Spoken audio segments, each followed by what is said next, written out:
Okay, cool. So I guess I'll start off the recap by just going back to the Booze Brothers, the tavern. So at the beginning of last week's session, the party had arrived in St. Roseluck and had already completed a task for Tabnet, the owner of the Rhyming Mantle, and you guys needed to find a place to stay for the night. You went to a tavern that was listed on the notice board named the Booze Brothers, which was rather out of place given the formal nature of the other postings because of the seal obviously done in crayon. So the party went in, and to nobody's real surprise, there is a very large orc fellow who is helping bus tables, as well as two dwarven brothers who are the namesakes of the inn. After a very simple meal and some drinking, you guys had bedded down for the night.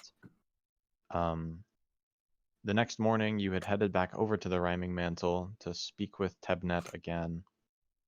And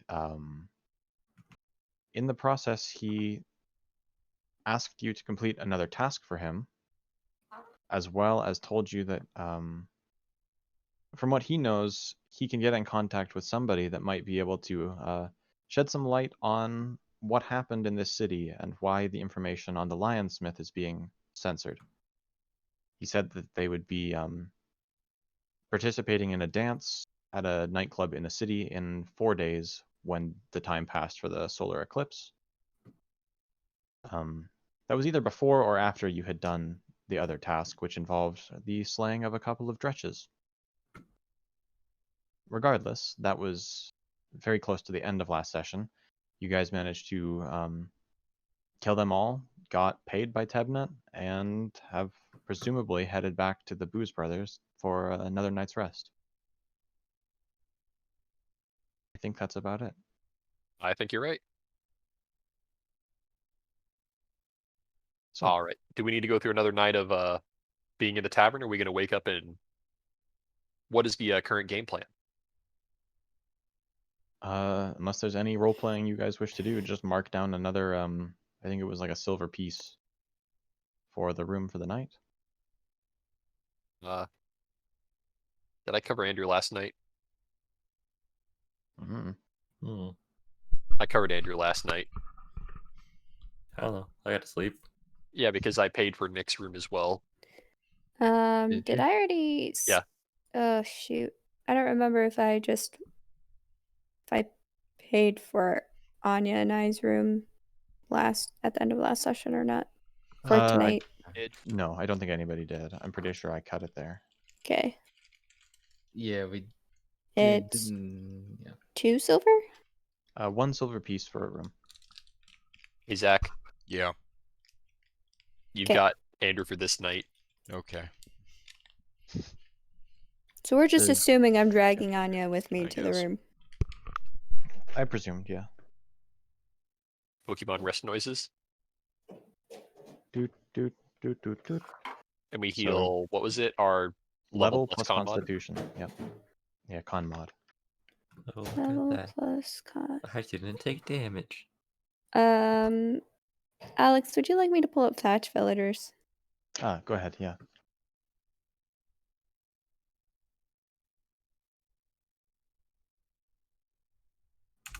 Once I scroll past all of Charlie's music.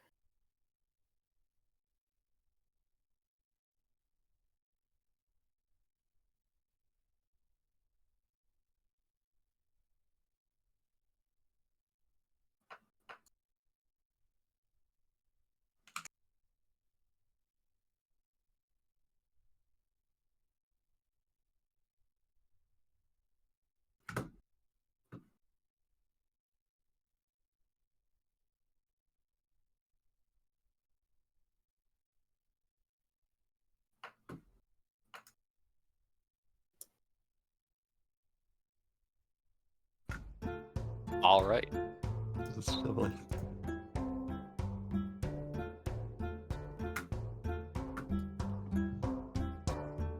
So, yeah. Thanks for remembering that, because as always, I tend to forget. No, it's all good. I just was like, man, this is really quiet. make it not quiet. You're just gonna regret it in 5 minutes. I understand I'm leaking DMs here, Zach, but here's what I sent to Ivan.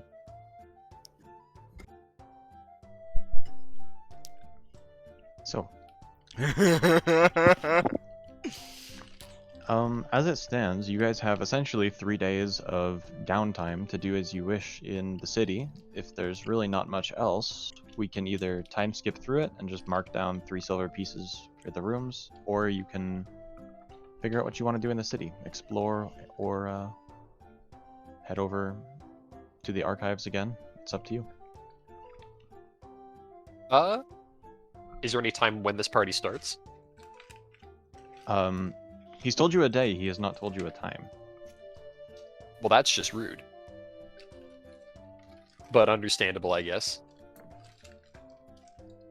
Guess go back to paying a gold piece an hour per person. Unless anyone has other skeletons to kill? I don't think I'll be heading off to the archives. I'm not sure I'd have any knowledge to glean from there, personally. I just want to go back and do a general knowledge check and see what else we can learn. I want to go back and see if I can find anything on elemental stuff and what things are weak to.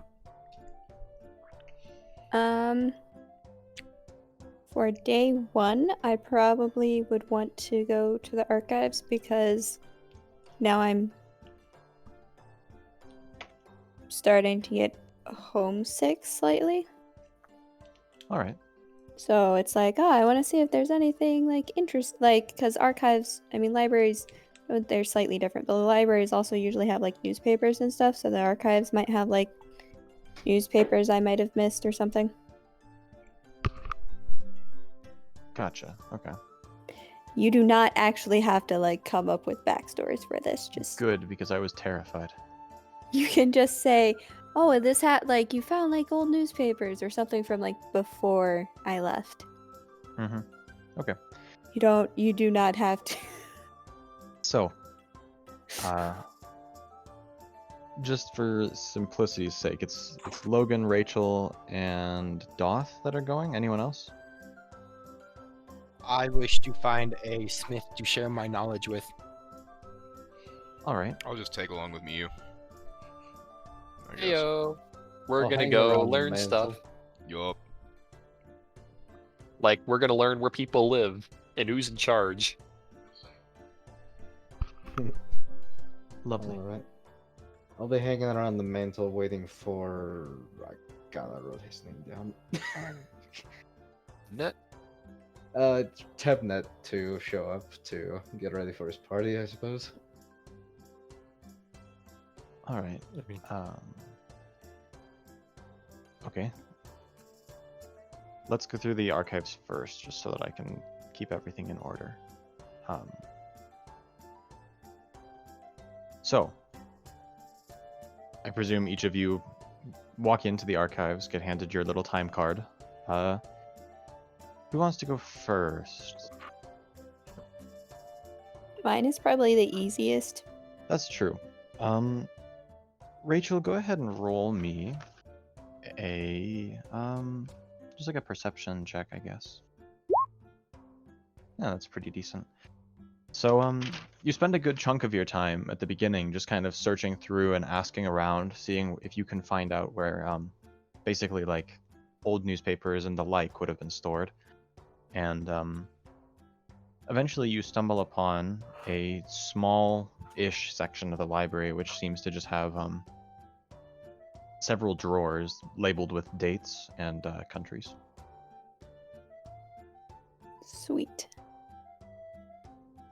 So, maneuvering your way towards the diarchy, were you looking for something like relatively recent, or you know, just like general time period, like 25 years ago, 10 years ago, last year, now? Well, if you want to do something more recent, assuming that like it's something Tolaro maybe missed while she was on a mission, then you can just like hold off on it. Because the only thing I know that she would maybe be looking for from newer articles is just to see if her brother got married yet. Because that's listed in her backstory. All right. But well, as it- otherwise, I was more just kind of thinking like she's just gonna kind of generally flip through and see if there's any stories that like catch her eye about the royal family, like from the past. Okay. I would say that they don't have anything in the past like year or so. It seems like it takes a little while for stuff to get this far, especially since it's kind of on the other end of a different country. But you would notice, like, especially from when you had absconded, there were like several articles about your disappearance and how like people were like, "Oh no, where have you gone?" And it kind of, you chuckle at them. Nothing in terms of your brother's marriage yet, but that could have been recent enough that they don't have it, or it could be that he's still single. Yes, I left that in the backstory as a potential plot point for when we get there. That's like a side note, but Mhm. cool. But yeah, you managed to find it, and that's how you spend your time. Logan, what exactly were you looking for? I want to find the oldest book in this library. All right. Roll me a perception check. I will assist Where's with my this. mouse? How can you help if you're me? assisting, then mark down that you've also spent a gold. Okay. Yeah. Well, he was planning on coming with me, but yeah. Oh, okay. I had missed that. Sorry. All right, we have both marked down our gold, I assume, Zach. Yep. And you are assisting me, or am I assisting you, Zach? How many points do you have in perception? I think we're pretty close, but I've got a +4 mod. oh, I have a +7. All right, Okay. I'm assisting Zach. All right. So both of you roll perception checks. Oh no. Oh no. Nice. So it's how assistance works in Pathfinder. I don't know if I'm sure I've already explained this, but just as a reminder, one person is like the main roller, and in that case, this is Zach. And then secondary helpers can essentially, for every 10 they roll, they add +2 to the main person's roll. So Plus right there, 10. that's just a flat 11. I mentioned to Draka, hey, you think maybe we can ask that nice, hopefully, robed person in the center of that circle desk? Probably. Because we ain't finding shit. I would yeah, you root around for like 20 minutes, and then you're like, wow, I have no idea how to tell how old the books are. Like, other than just like slight yellowing on the pages. I'll approach the librarian, head in a slump. I can't find the book I'm looking for. I could certainly help. Do you have a title? I can't remember the title. I just remember it was really, really old. I don't even remember what it was on. It was my favorite book. They kind of glance at you quizzically, and I mean, there are plenty of Oh. old books here. Do you at least remember a topic? I'm sorry. Some magic went kind of screwy, and it gave me some amnesia. I'm just trying to get some thought back into me. I see. Yes. You can check the top shelves of that aisle over there, but without much more, I can't really help you. Haka, do you remember what it was we were reading on?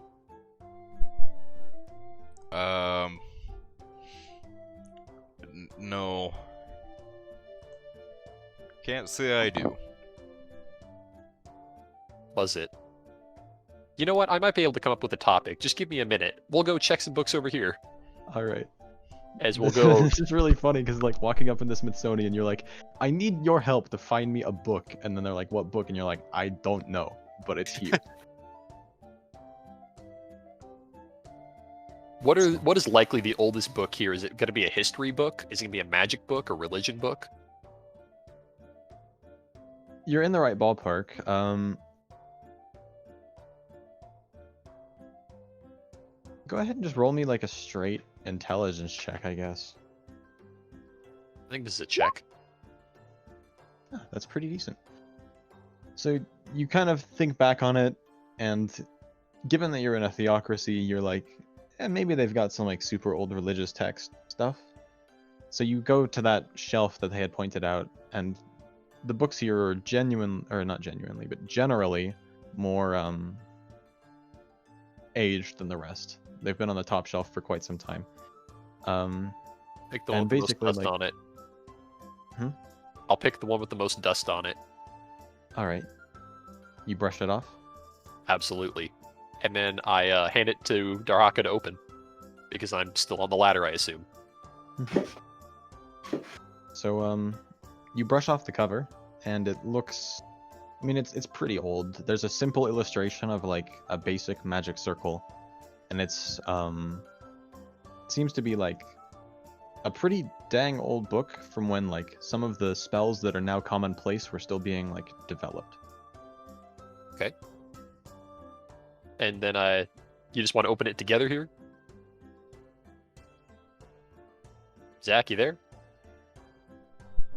Yeah, what's He up? stares off into the. Is it story time? Sure. We open the book. All right. It's relatively dense. It's not like a picture book. It Awesome, talks no magic about, treehouse. yeah, no magic treehouse. Oh, thank God. But what are you trying to glean from it, or are you just kind of reading is- for pleasure? Reading for pleasure. And general knowledge to improve our knowledge local, as it were.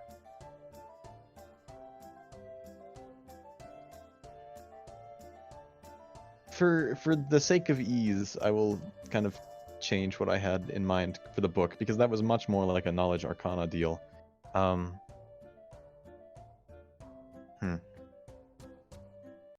If you were looking for like knowledge local, you could find like an older almanac.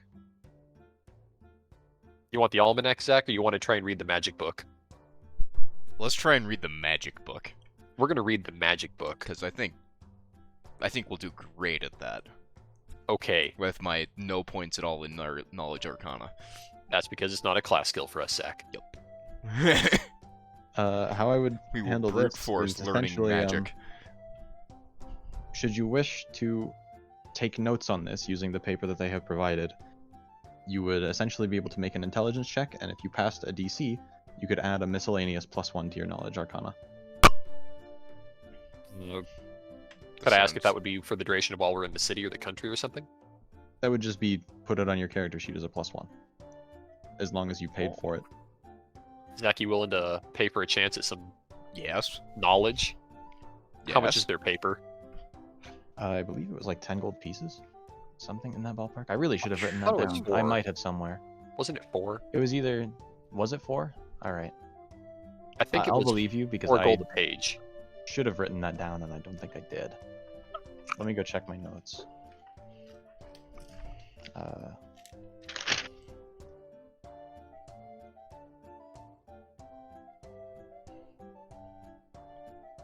Alright, I can't find it, so we'll just say 4. Works for me. That's some do we need one expensive-ass each? paper.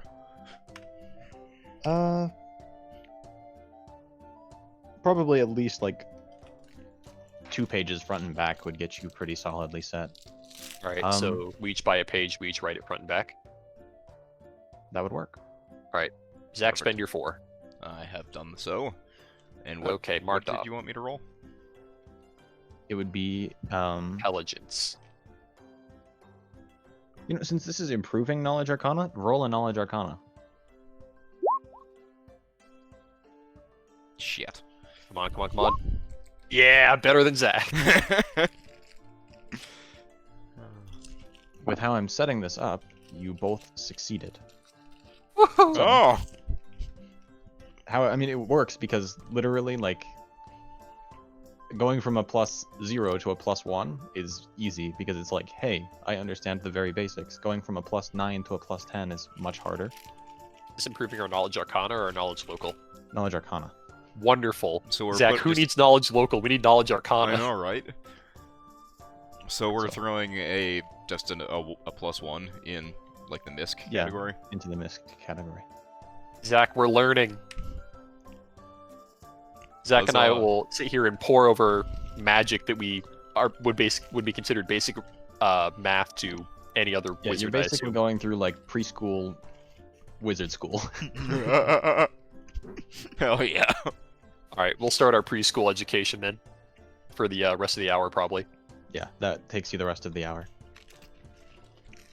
And you know what? I'll have Miyu join in just because I feel like Charlie would want to do that. So I'll Me go and ahead and have Anya. him. Miyu is absolutely Sorry, joining in. I'm dumb. I'm an idiot. They're 4-letter names. Oh, I'm just important. It's okay. I was actually gonna Also- say, if we're having like a note-taking section, can I pay for another hour and then just read about fire and take notes, learning about fire? Do you have knowledge arcana? No. Yeah, I was gonna. You could do that. I'm just trying to figure out what knowledge that would really fall under. If you wanted to like study up on the plane of fire, you could get a point in knowledge planes. I was half thinking it would probably be knowledge nature if I was going really in depth on fire. Oh, okay, cool. But I mean, Knowledge- you could pass off a knowledge nature, I guess. I mean, it's up to you, like, because it would be mostly just like the study of fire and what is fire. Honestly, that fits more to me in like the knowledge planes category as opposed to knowledge nature. Knowledge nature is more like botanical studies. Okay. So I will take an extra 9. What? 1 gold. No, Oh. no. Gold. It'd be 1 plus 4, so 5. Okay. Well, you said 2 pages front and back. Oh, sorry. Yeah, 8.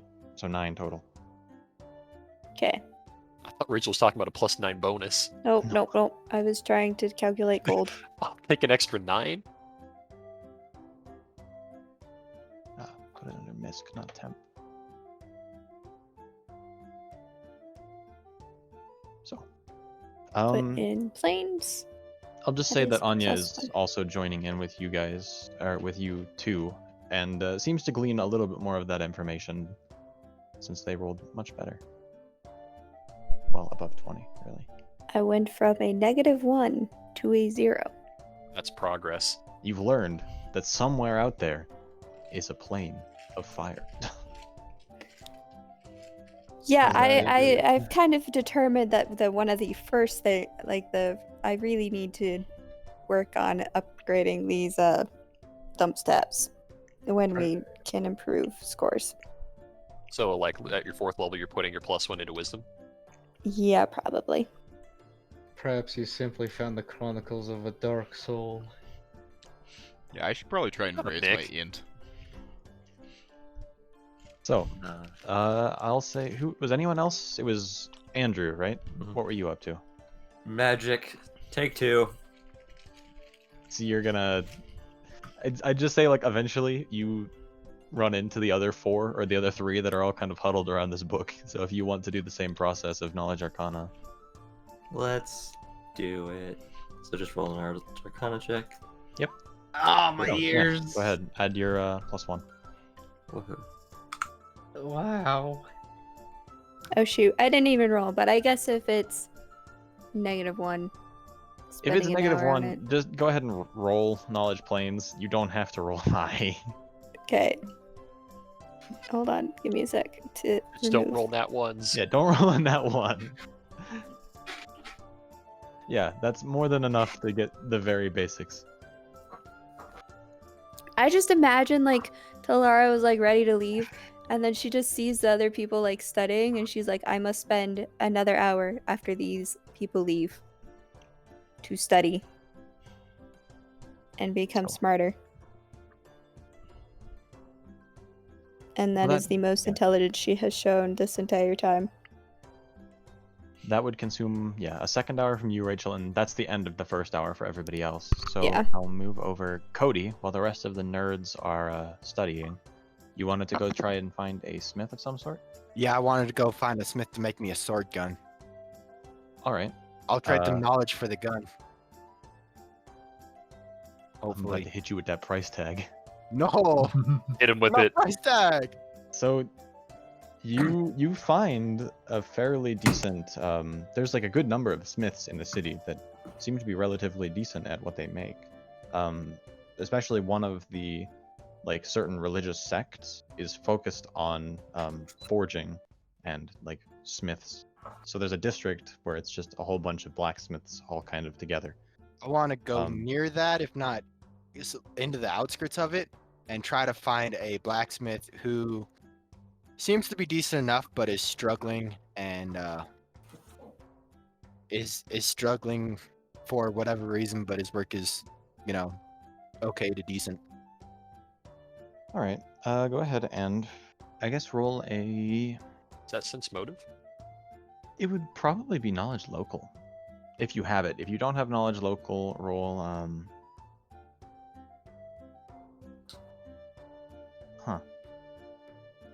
knowledge local, appraise, or diplomacy to maybe like can ask around.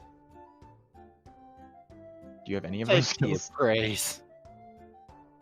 All right.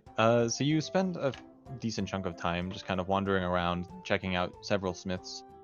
You find one you think might fit the bill. He seems to be, you know, not very well known, but his work is of decent quality. I walk inside, and I'm assuming, based on your description, I'm going to be one of, if not the only customer in there. Yeah, I mean, it's kind of a bare bones shop at this point. Seems like he's almost doing it just for the like passion of it rather than the, you know, money making aspect.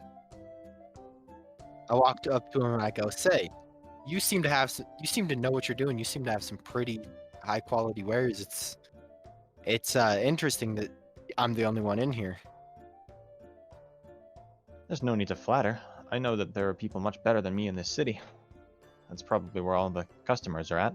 I just do this because I love it. Well, you want to make something new and interesting? Interesting how? So I was in the archives the other day, and somehow my dumbass came across this knowledge of bastardizing a sword. How do you Yeah, no. bastardize it? You throw a gun in there. Now it's not just throwing two together. There are a bunch of harmonics and you know, tolerances. Does he not know about guns? What are guns? Guns are not common, my friend. I don't care. I whip mine out and smack it in front of him, and I'm like, this piece of modern technology. He glances at it for like, hold on, let me make him roll an int check. Are you gonna let him hold it for half a second? Yes. Broken if he holds it. Roll an I initiative. let him hold it. I mean, alongside the relatively low roll I just rolled, he looks at it for a good chunk of time. I have no clue how this works. Well, dear friend, let me show you as I proceed to explain to him how it works and show him the innards, as those are pretty simple Yeah. guns. Are you trying to what exactly are you ending up with? Are you trying to make a musket with a blade, or like somehow attach like a bayonet to your pistol, or like what's the end goal? You're on the right track, but a more cohesive mix between a sword and a gun. Okay. A pistol or a musket? Like, what are you aiming for? A small gun or a rifle? I'd modify your current one. You need cost. It would be a think of a sword, but the hilt is this gun, but the barrel runs the full length of the spine. So it helps with accuracy, but it's still a pistol. I see. He'll go over the bits and bobs. Cody, I feel like you should send a picture to this if there's one on the internet to Alex so he also has more context. I feel like there definitely is. Let me I mean, it's also interesting because I'm having to figure out what weapon in the player's handbook most closely matches that. Oh, there probably isn't one. There is a close one. There is like literally a dagger pistol, which could work. I'm thinking not. I'm thinking more of a sword rather than a pistol. Hence, So it's like a sword that also functions as a gun instead of a gun that also functions as a sword. it. The one I'm thinking of is a little more of a proper 50-50 mix rather than just that bastard. Gotcha. So you want like something that's on the left, kind of. Yeah, a little more gun, more anime style than IRL. All right. So he draws up kind of a list of materials that one might need to do such things, and even hold on. I have to go look into the gun chemist now because I know they have very specific rules for this thing about like upgrading your starting gun. Gun chemist, go to gunslinger. If it happens to be an entirely new gun, then so be it. Well, I'll tell you off the bat, an entirely new gun of what you want is gonna run you like in excess of 1,500 gold pieces. Because just the gun in and of itself is 1,000 gold pieces. Gunsmithing, gunslinger.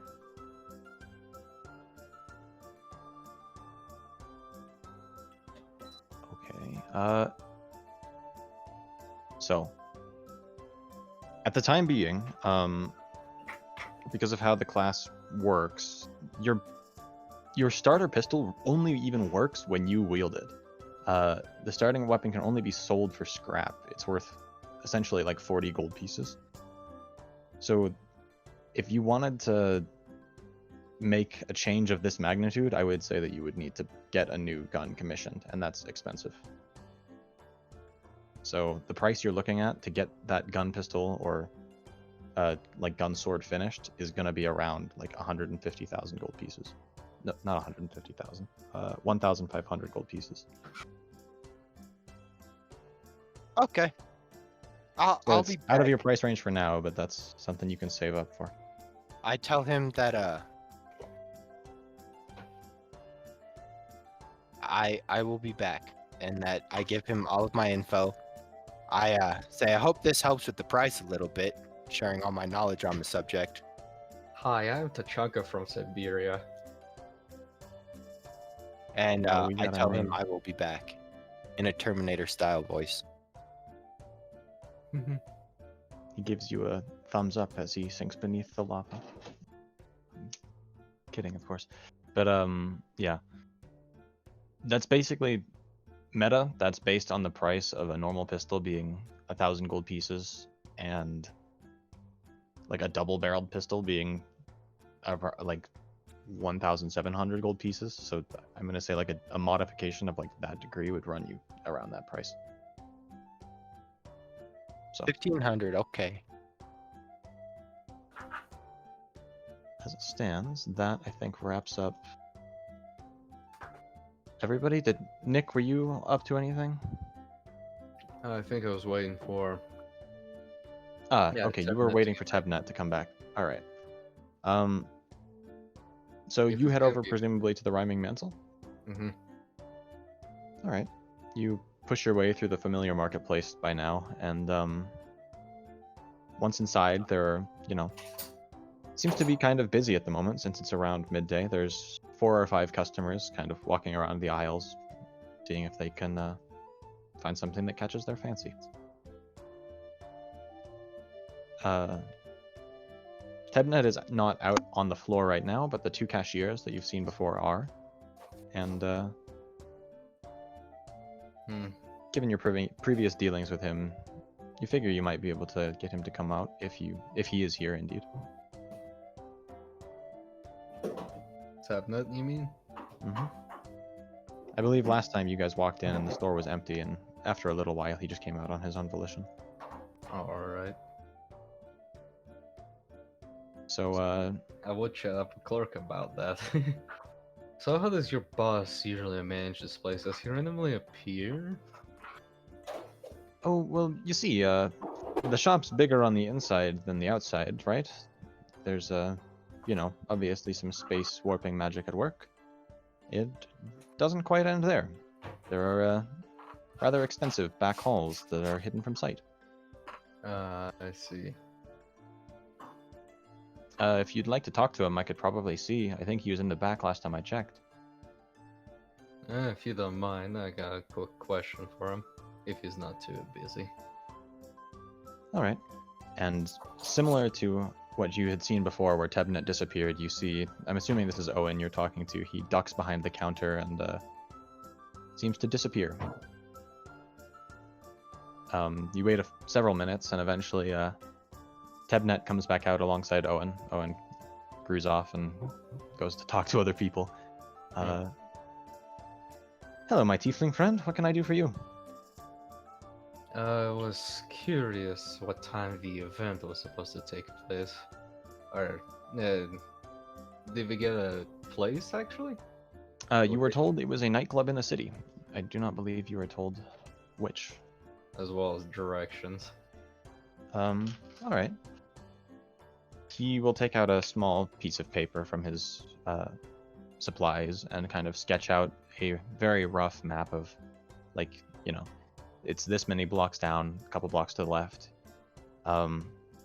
He tells you it's called the Ectasis Club, and that it'll be, I have to actually double check on the time, so give me, it'd be in the evening. How much And time it's do I in have? 4 days, I believe. Oh, in 4 days. Isn't it 3 days now, or is it still 4 days? It was 5, now it is 4. Okay. Alright then. There you go, I came for. Don't happen to have any more work by chance, no?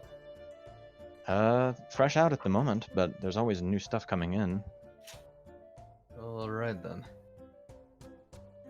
In that case, I suppose I'll wait for the rest of the party at the tavern. Maybe do some deadlifts with beer kegs Dull. with Fidul. Alright. That doesn't take you nearly as long. Like, you'd be in and out in probably around 20 minutes, so you have well more than enough time to head back to the beer or the Booze Brothers. And just for the meme of it, roll me a I think it's a strength check. Oh boy. Let's see.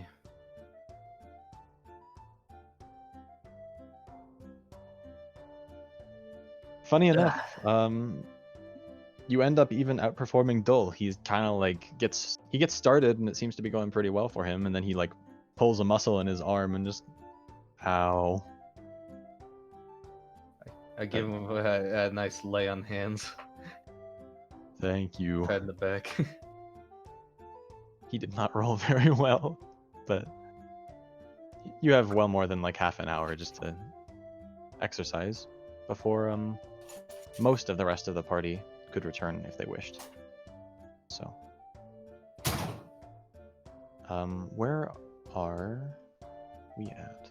That's everybody, I think. So, those of you that spent an hour in the archives, unless you wish to stay, it's time for you to leave, and I presume you'll head back. I am Yeah. back.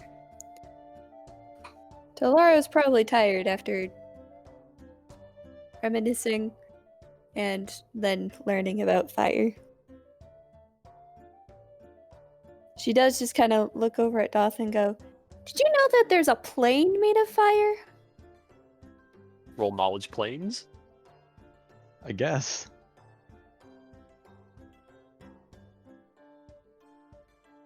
Go ahead and Andrew, if you're there, roll a knowledge planes and then add a +2 just because of your background.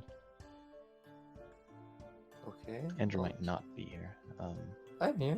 Oh, did you hear what I was saying? Yeah. Okay, cool. Yeah, you would know. Especially given your backstory, it is a familiar concept to you. What did I don't know any of this. No idea. It's like Yes, there is fire plane. Doesn't that just sound so cool? It sounds painful. Yeah, Andrew, you would know like more than it just being literally a plane of fire. It's essentially what we would imagine as like hell. It's just like sulfur, brimstone, and constant flame and fire everywhere. Listen, Tolaro's not there yet. That's true. But She's also, partially fire, so sounds like a good vacation spot. No.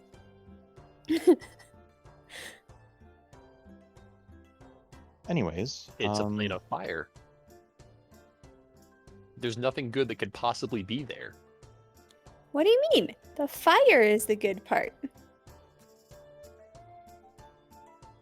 No. You can't wear clothes, you can't have skin. It's like Detroit. What's Detroit? I don't know what it is. Yeah, I just know you shit. can't have shit in Detroit.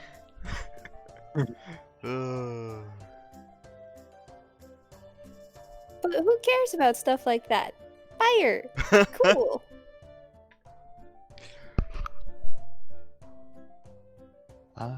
all right. Here's a matchbook. Just go lick it or something. Why would I want to lick it? It's not Ooh, fire. I say, imitating you. Yeah, it makes fire, but it's not fire. And I don't want to lick fire anyway. Hold on. As Mew begins to childish, if you love it so much, why don't you just marry it? Go marry fire. Go marry the plane of fire. As Mew is just going to childishly taunt.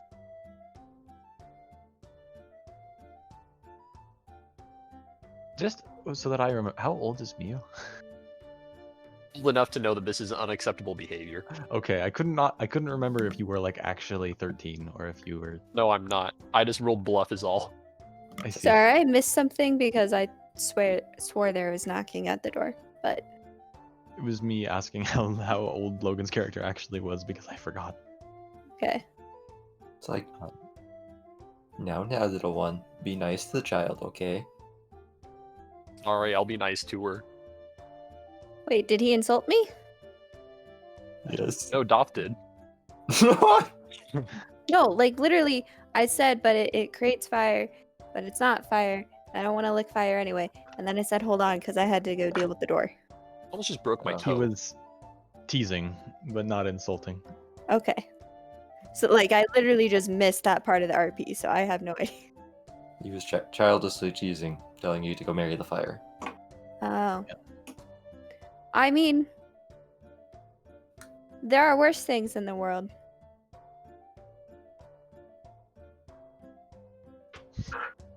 So, I guess as long as we're on the topic, is there anything else that you guys would like to get up to, or should we just start through the passage of time? Let's get I through the have a quick passage of time, question. I think. Go ahead. How well do, like, most people know about the existence of, like, Ifrit in general? They're Or not Ifrit? knowledge concerning the planes in general. Like, if you were a common townsfolk, you might like know that they exist, but unless you were like, specifically studying that field, you wouldn't know a lot of details. And as a result, like Ifrits and a lot of the other like more obscure races, they're not exactly well known. Okay. Because at some point, I feel like Anya is gonna just look at her and be like, I need to roll something because this is getting weird. What, like a That's joint? true, but And then we can just DM Charlie. Yeah, Anya definitely knows that she's probably an Ifrit or something. I'll probably leave that until Charlie, gets Yeah. back. And Yeah, I'm just throwing that out there. Some point, someone's gonna roll and be like, this is weird. And Anya is the only one with enough intelligence for it. that is likely true. Or, I mean, do you have any plus to your disguise on it? What is there that just hides the fact? she's got I'm the not- most of the human bloodline, which Yeah. by itself kind of removes a lot of the Ifrit traits. So I don't have like a disguise kit or anything. So, Skip time. yeah, 4 days. So that would run you. Hang on, we get to skip 4 days, Alex? Would you like to? It's up to 4 days. That's how far away it is.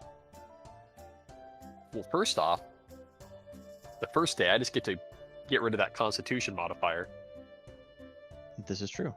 You are now fully recovered from that black blood you encountered on the ship.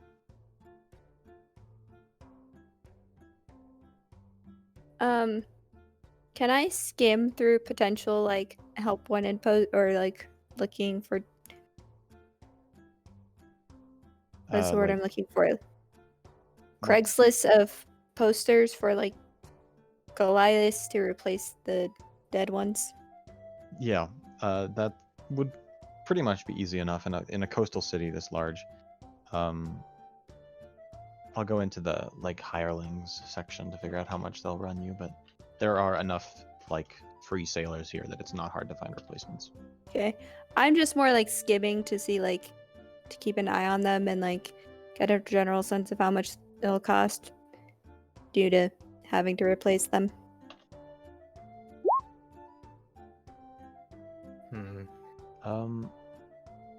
Hey, Alex. Hmm. What is the 24th hour? Oh goodness. You might have picked a hard one. The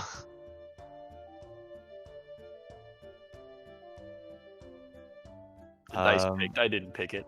Yeah. I just have to now figure that out. Rachel, for an untrained hireling, which I'm presuming a sailor would be, even though... Actually, let me double check that it's like... Craftsman, cook... Yeah, menial workers. So it'd be about a silver piece per day to hire the sailors, so... You Okay. could give them a few gold pieces and they'd be good for weeks. Okay. I'll just like bookmark this and then shove it in my pocket somewhere for when we have to leave. You know, if you pay Instead upon of- delivery and they don't make it to the end, then you don't have to pay them. Instead of 24, I pay ahead of time. essentially they go 1 to 23 and there's also a 0, so I'll give you 0. The hour 0 is the moth. Is that what you're going to like go look at? Maybe Presumably. we have 3 days. Might as well go check out some of these hours. Okay. I'll put something together for what you would figure out. Anyone else want to join him in that, or is it just you? Take the pothead. Okay. What are you doing again? Just going to check out one of the hours. He Guess wants I'm heading to... north. Like a random deity? I Pretty rolled much. 1d24, and there's supposed to be 24 gods, so I'm gonna go see what this one's about. I see. I'll follow along. All right, we've got our merry band.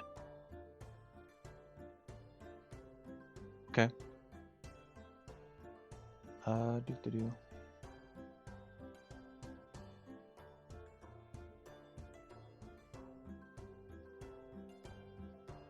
I'll DM you a couple of sentences that you might have found interesting throughout your time.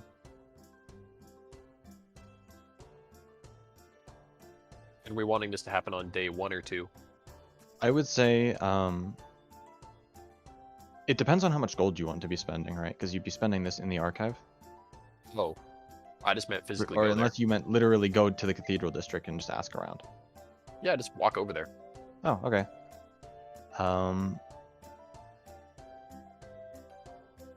Would you rather I just tell you some things about it, or would you rather roleplay and see what you could find? I think we're kind of just burning time until we can get to day 4, so let's just go with the information.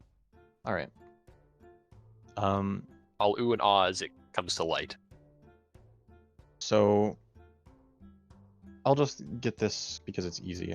As you go into the district, you realize rather quickly, and this will just be day 2, the Moth's cultists or followers are the ones that are wearing the light gray robes, the same color as Tebnut's. it seems like they are, in general, kind of not so much tight-lipped, but more reserved in their demeanor. If you wanted to go inside, and I'll say that you do on somewhere in either day 2 or day 3, their cathedral is almost like mind-boggling, like an MC Escher painting on the inside. How there's just like architecture that makes absolutely no sense, but there are just like people walking on staircases that are impossible, and just like that type of ridiculous stuff. Is gravity normal-ish? It seems to be while you're like in the entryway, but there are just it's just utterly chaotic on the inside, really. Do It's these like people seem to be necromancers?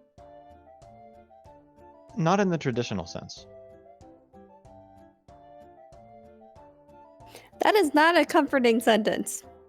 Do they deal with the cycle of life and death? Yes, kind of. Would that be more appropriate to a winter aspect? I forget. More likely, yeah. So, if anything, you gather. Just roll me like a knowledge religion if you've got it. What would this be to like I defer gather to information? Trouble on that. Honestly, it's funny enough that the rogue picks the moth religion. I rolled the straight D24 there, Nick. You see it. He did. Yeah, Trouble. If you want to help out, just go ahead and roll a knowledge religion so that I know how deep to go. Alright. I probably have some knowledge on this at this point. There we go. All right. So you know, you've been kind of looking through the books that you've had, and through your experiences here, you've come to like know that the moth seems to have something to do with like the beginnings of things, almost like hatching from its egg was like a big kind of event in this part of the religion, and it seems that there's an odd theme of like separation in their religious rituals. How do you mean separation? Like, just as an example, a lot of times when they're doing like religious rituals, they'll start by cutting a lock of hair off of their head and either burying it or burning it. Was Tebnet bald? No, he had silver hair. No, he did have silver hair. Interesting. Thank So you for your anyways. expertise, Trouble. That is as far as I'll go now because finding more is difficult. Both for me and for you. Yep. So that'll take you basically just day 2. Or part of day 3, depending. But is there anything else you guys wish to dive into, or should we just turn the clock? Roll another D24 if you don't want to skip us. If you want to do it, you've got one more day. What do you say, Nick? Hmm? You want to roll another roll 1D24. No repeats.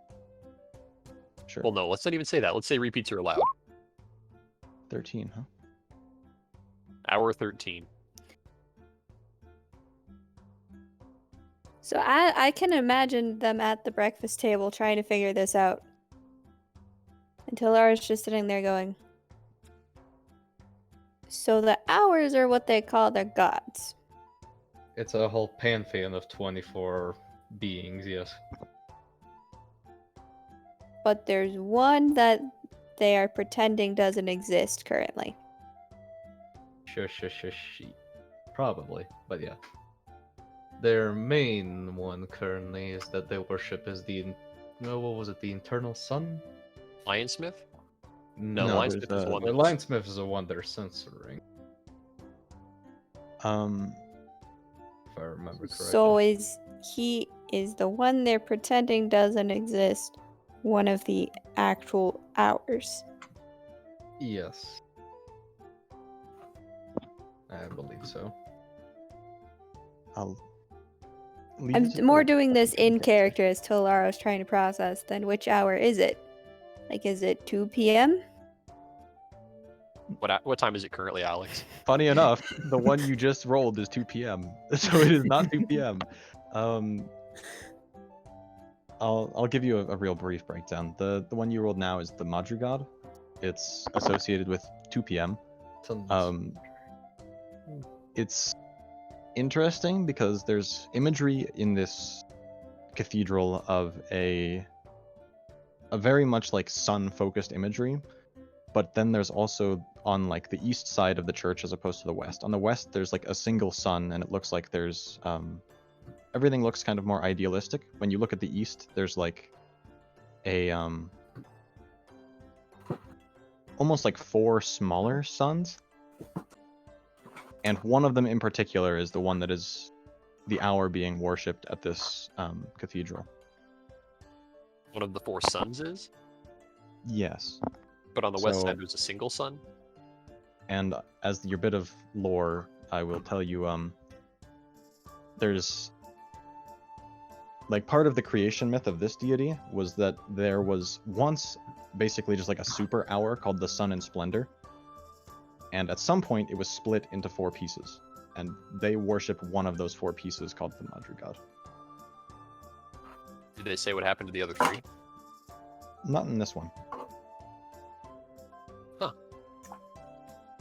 Doesn't that mean they technically worship a lesser deity?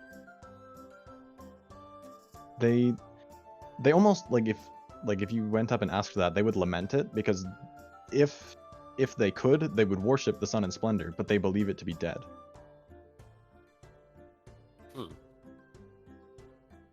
So what makes a Madrugad better than the other fragments of it? Blah blah blah religious explanation. There's not like I don't have Got a, it. That's It's the just deep like- lore. I mean, it's the same reason of like sects of Christianity. Like, why do you hang on to certain parts? You just do. So, you know. There goes day 3. Mhm. And it occurs on day 4, right? Sure.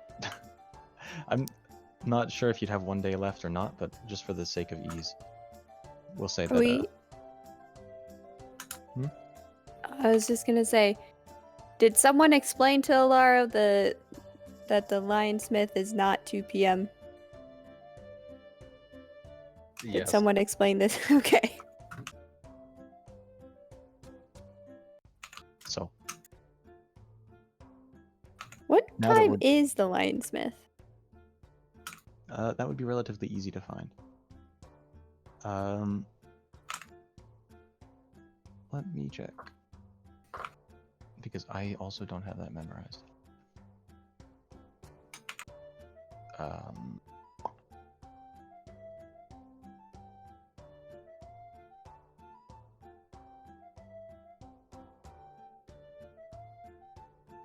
Eight in the morning.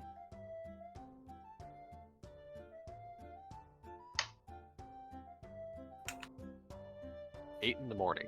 Okay. I would say like if you go over there, there are still people that are like going inside and out of this specific cathedral to the Lionsmith. It seems like, for the most part, as you can tell, business as usual, at least on the outside.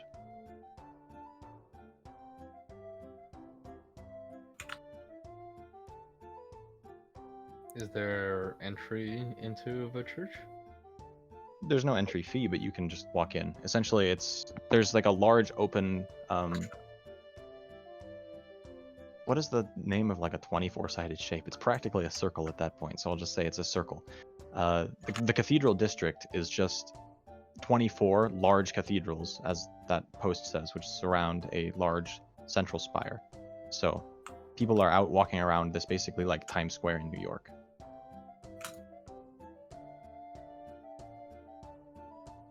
I call see Tragon. Is a 24 sided polygon. Did you say like icosatetragon? I call it tetrag. We're gonna call it a circle. Circle. Okay. So- Alright. Big day, I suppose. I'd say for the sake of this time skip, we'll just end up It is the morning of the event. And that's where we'll pick up at the tavern. So let's take you back over there.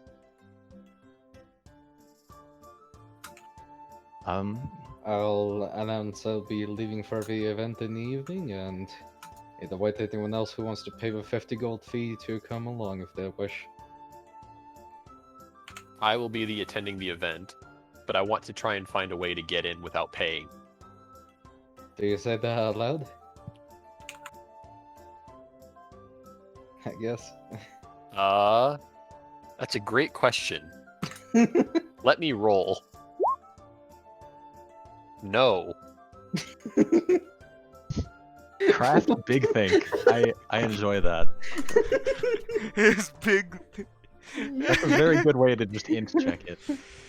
What do you It's effectively an int check, yeah. You've got a +1 in it. Oh, I might need to do that too. Oh, that's hilarious. I might use that instead of investigation. Craft big think. I like that. I might use the skill for just heist planning. Alright, so. But anyways, I don't know if I would tell Nick, but I would say that, or tell Treble, but I would say, you know, I think I could get in. It's just I don't have the money to pay for this kind of stuff right now. I mean, I just bought every clothing, or all the clothing on the face of the planet, technically. Cody, you should certainly have this amount of money, unless you're actually trying to save it. I just want to make sure that you actually wrote down the right stuff. I have it. I do not have it to spend. I understand. I have Garo just 100 kind of looks at Trouble, looks at the group, and is like, I don't know what y'all are talking about. I'm going for sure. I was even gonna go get my nice core set off the ship.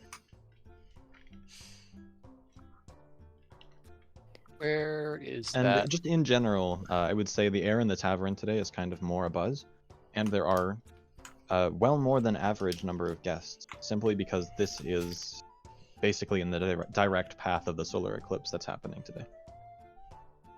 Oh, So right. people That. Yeah, that's the thing.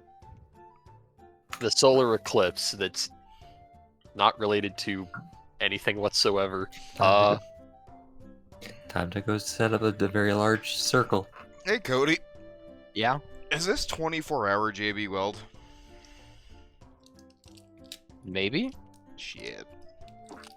I should Did have it just do the used call? mine. Mine is 5-minute JB Weld.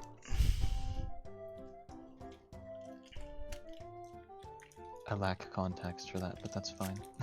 Zach's chair is broken. Ah, JB welded my chair back together. that is very unfortunate. I'm a little surprised it's not set yet, so it's likely 24-hour JB Weld. Regardless, there's plenty of time for you in the morning, Rachel, to head off to your ship and grab your nice clothes, should you wish. Yes. And I make sure I have a bag so I can change into less nice clothing should a fight start breaking out. Alright. Because I am traumatized from what happened to my last core set. Fair enough. Let's see. Does anyone else have, are you just going in your normal attire, or? I will put the sleeves of many garments on. Would I have any inclination as to how I should dress for this occasion? If at all? For the most part, you've seen throughout this city that most people are wearing rather simple religious garbs of just like a simple cloaked type, but when not in that, people have dressed relatively as to what you would expect. It's not like a super high class event, it's just like dress nicely.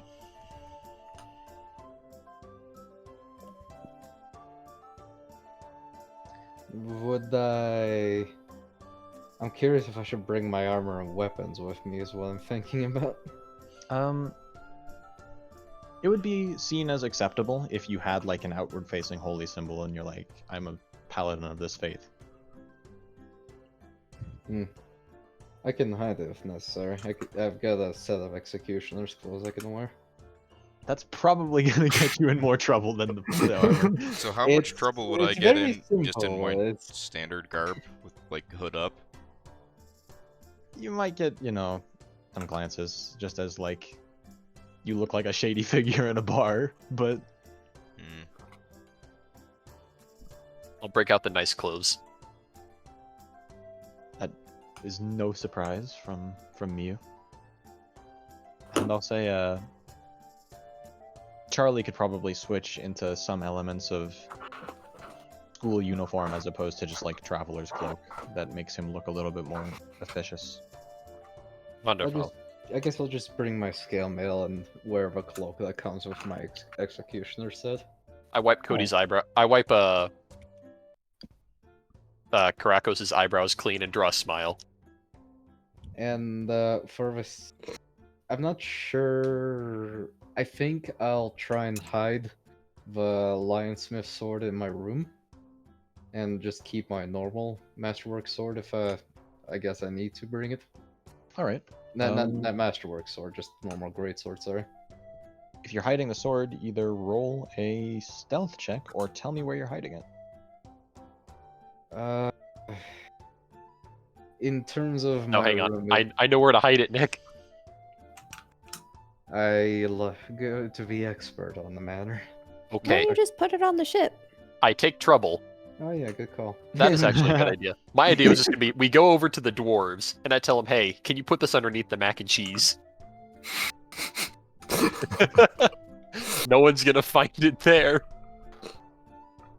I asked Talar if I could store the Lionsmith greatsword in my cabin on the ship. All Yep. right. Are we All just right, not I'll do bringing that. weapons? I'm I bringing am my absolutely normal bringing greatsword. weapons. Oh, He's my just not scimitar bringing will them. be on me, but like, Say I again? look nice. That's the important part. What was that, Alex? I was trying to answer Zach's question of he was just hiding the marked or the marked greatsword, not the Zach. Oh, okay. That makes sense. And I mean, given the world of Pathfinder, it's not unusual to see people openly carrying weapons pretty much everywhere. For the sake of extra security, It's like Texas. I would like to, when I get to Talar's ship, to stow a weapon, This is fair. to try and hide it efficiently under a floorboard, if possible. Do not break my ship. You don't the have ship. to know about this. No. Come There on, are like hard ship barrels space- and stuff that are empty space because we are shipbreaker. not leaving anytime soon. You could just like throw it in there. Rachel, big I will sword. just tell you, given your previous occupations, you have several hidden lockboxes on your ship should you wish to employ them. I am aware. Don't think he knows that, and I do not wish him to be breaking my floorboards, so I'm trying to give a better answer. Okay. Like, there's empty barrels that like are gonna have like food supplies put in them once we actually ship out. Break How the ship. big is this sword? I mean, it's a great sword. Is It's it like Zweihander It's- big, it's- or No, it's smaller than a It's Zweihander, but almost it's as Probably at big least as 5 me. feet. around there. Yeah. Or we can retcon. I tell the party about one lockbox. Or you just, take the sword from him, tell him to turn around, and then it's gone. Yeah, I do that. All right then. Nick, I got you something. What is it, Mew? No, this is just for you, Nick. I see. Yep. Let me see something real quick. Actually, I'll just put that in general because Alex is probably interested in this too.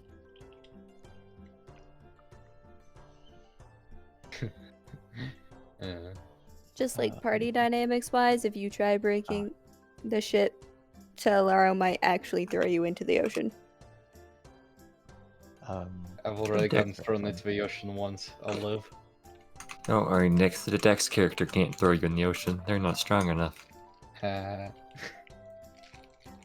So, now the whatever giants, on the other hand? The Goliaths. Yeah, but Bara Goliath, the tree employees on the ship. Can we pay at the door? Is that where you all are headed? Just go straight to the address? As opposed to meeting up with Tebnet. Presumably he would be attending. I guess we can Then go it's up pick to you. up Tebnet. Should we arrive together or separately? Well, you and I are stuck together now because we had to go back to my ship, so. Ah, fair enough. And you also have a map.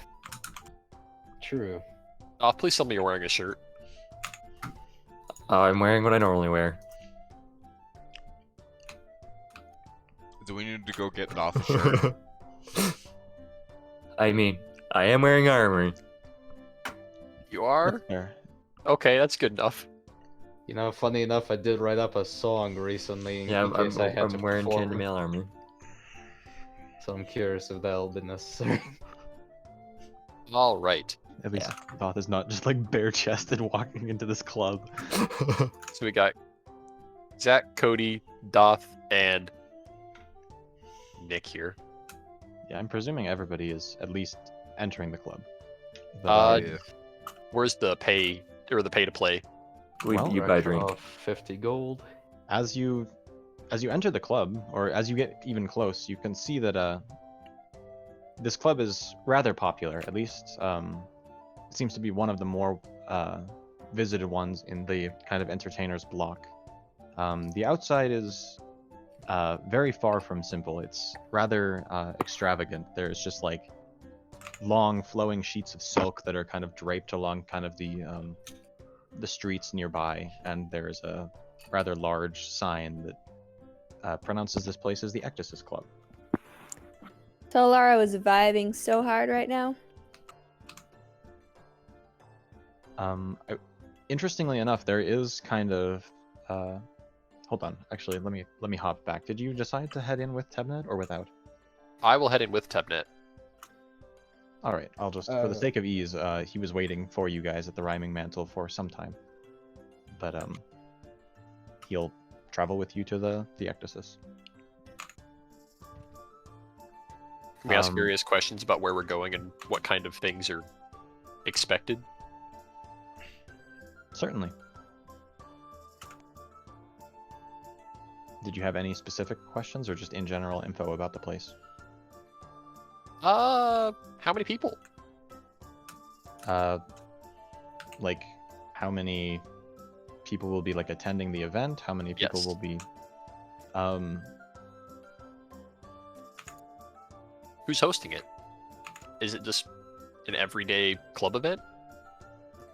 You see, this club is, well, on the surface, anyone is very much welcome. However, it has some deeper ties to my old religion.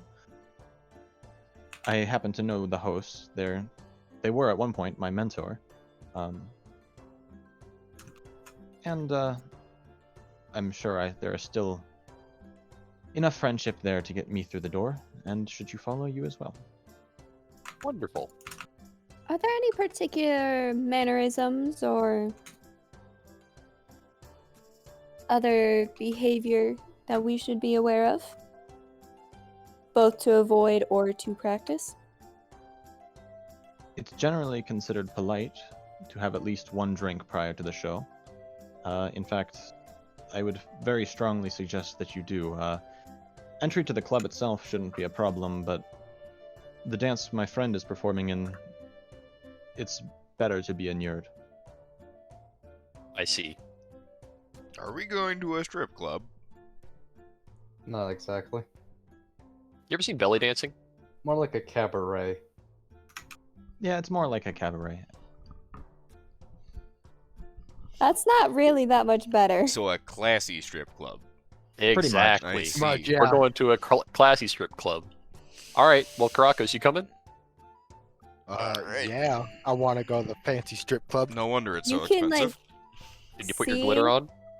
the pieces start falling into place as Tolaro is slowly realizing this is what this is, and you can just hear the gosh dang it, except she's actually swearing on her face, but she doesn't say anything out loud. All right. Tebnet if his friend takes silver or gold. He gives you a funny smile. It's not like that, trust me. Oh, good. Thank goodness. Why does Miyu know that? Miyu knows everything. You just don't know this yet. Lara literally looks at Miyu and is like, that is a strange question for a small child to ask. It's like, Notably, I don't think you're a child. I am not a child, and I'll just go ahead and give a wink. it's I like don't need an adult. this Lara child is older frowns, than us all. not quite getting enough out of the intelligence stump stat to be able to process that. All right, So, to the door. yeah, outside the door there's actually like a relatively long line and a couple of bouncers that are preventing entry. But as you walk up with Tebnet, presumably, the bouncer kind of stops him at the door for a second, and there's an awkward kind of interaction where Tebnet pulls down a bit of his collar, and then the bouncer kind of just gives him a nod and lets him through and waves you guys in. No fees. A smile and wave to the bouncer, and then walk inside before they have the chance to ask. Mhm. So are we paying the 50 gold or not? Not yet. Okay. That's for the the smaller dance. So, I mean, those of you, if I you're see. curious, you can roll a perception check to see. If you're not, then that's fine. I will roll a perception. Heck Sorry. yeah! Always Look at kill. all Alright. them dancers.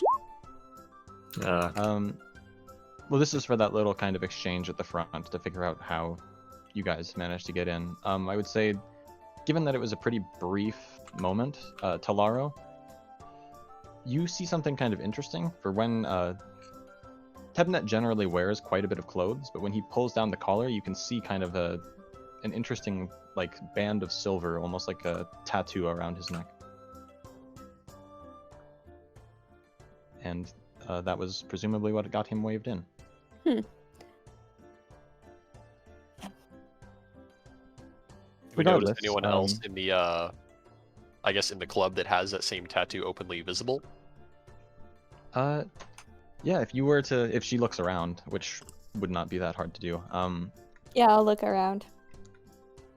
For the most part, it kind of shocks you just how seemingly normal at least the first floor of this building really is. It's as you would expect. It's, you know, a fancy strip club. There are people that are drinking and not exactly like full-on nudity, but it's essentially like belly dancing type stuff. But Look on the floor for a copper piece. you find it heads up, I guess. Awesome.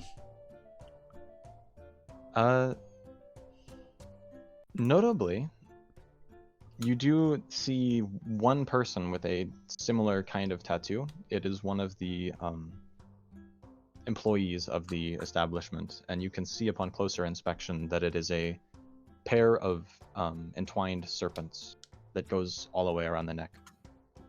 Mormora style? When you say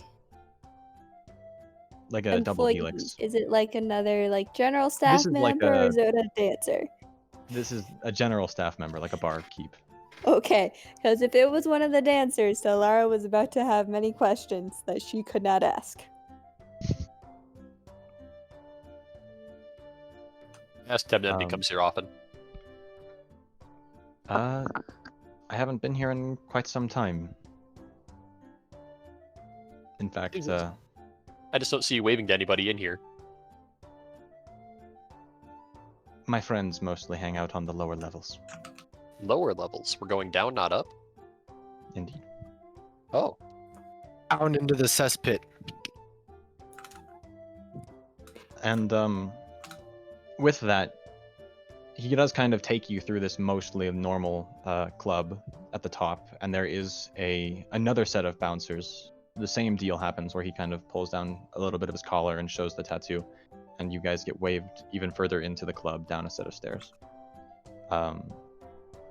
Once you're down here, it's a little bit worse lit, and there's a lot less of just like, you know, open partying going on. It seems to be a little bit more reserved, there's almost like what's it called? I'm forgetting the word, but it's like a waiting room almost. A lobby? Oh yeah. Yeah, kind of like a lobby, a foyer. The There's- foyer to the high-class strip club. I see. Yeah, pretty much. There's another bar serving drinks down here, and a lot more of the people down here, Rachel, you notice, have those same identifying tattoos. To Oh, either lesser or further degrees. how do you mean lesser or further degrees? Like more snakes? I guess I wish I had. It's not more snakes. It's more like on some of the ones that aren't wearing like long sleeves, you can see more tattoos going down the arms that seem to be of some symbolic nature. You don't see them on Tebnet, but he's also wearing a rather long-sleeved garment. So My notion to Tabnet with my head just, is this the place where we should get drinks, or is it further down? it's here. In fact, our dance should be starting rather soon. And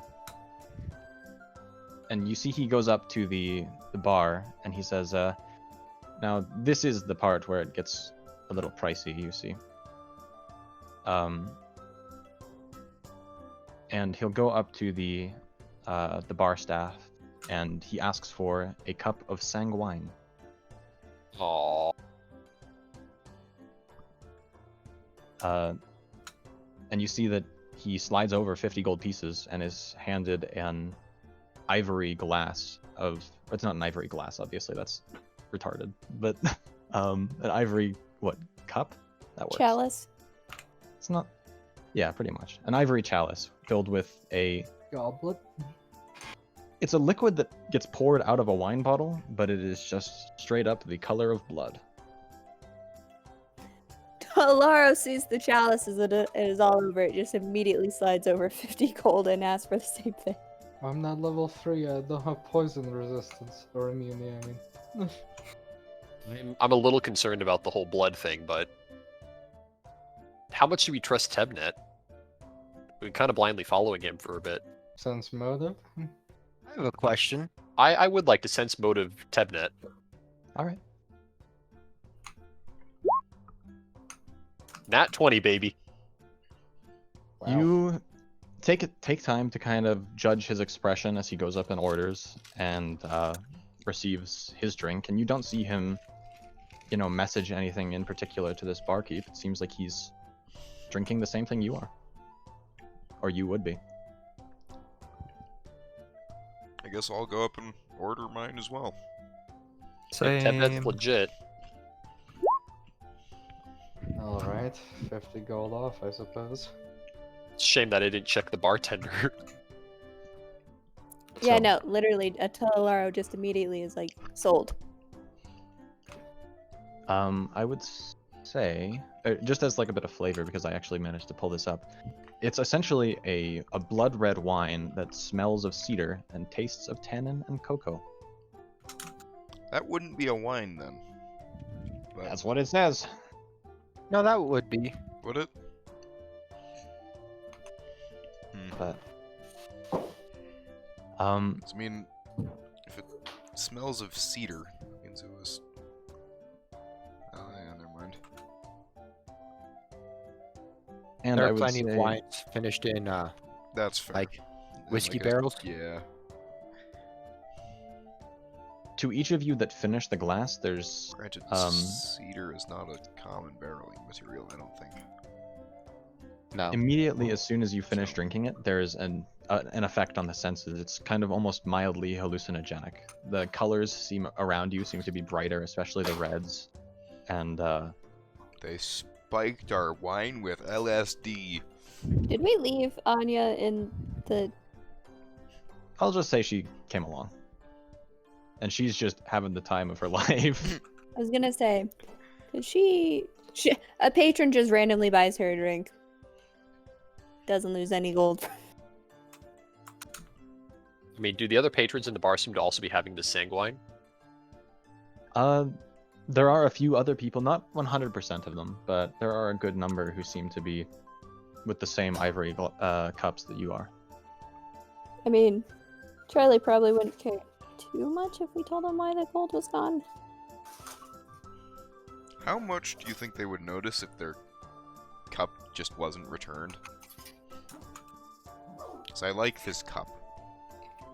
I mean, it seems like they have a decent number of them, and they're not And unique. I mean, But Okay, but Zach, have you heard the thing about like the dude that's like, hey, I just got this TV for $50 and turned it on, it can only display the McDonald's menu. I have a question. I mean, Are there I any- paid 50 gold for this damn drink. You better be able to keep the commemorative cup. Are there any cups that seem unintended and or just finished I'm just off? gonna pocket this cup. roll me a. Did you already roll perception? Was that what that was for? Yeah, that 9 was for that. I would say, especially after having imbibed in the wine, the answer is not really. Well, so I'm people are trying to either- do that to pretend that I did, so I don't have to spend the gold. I just take half of someone else's. I mean, this stuff is not cheap, and as a effect of that, they either have their hands on their glasses or they are empty ones that are out on a table. I'm gonna take one of the empty ones and pretend to be drinking from it. So you don't buy one. And Cody, you can also use your spell. I can. I don't think it's the same class of wine, though. It's not. It's not. It's just for the illusion of it, though. Solaro ignores any of this and just makes conversation, like small talk with Tubnut All right. and Anya, just ignoring And, this. speaking of Tepnet, I would reaffirm with him. So after the show, we'll get to meet this person of yours. Indeed, I happen to know them quite well. After the show is complete, I can get us backstage, so to speak, and we'll be able to speak with them at our leisure.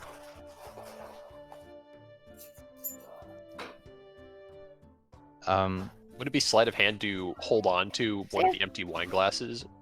Yeah, that's. I think it is sleight of hand to essentially hide an object on your person, as long as it's smaller or something. Well, I'm like not. I'm that. not trying to hide it. I'm just trying to give the illusion that I have drinking. And you have not. Correct. Should we just get a consensus on everyone who's not drinking it? Yeah. Yeah, Who is let me know drinking who and not that is. drinking? I drank So it. we've got Drinking. I do not. 4 I need to roll on, something for a second. 1 not. Andrew, I'm not Drink. buying it for you, bud. Everyone who's not I know, drinking, I bought just it. just call out now.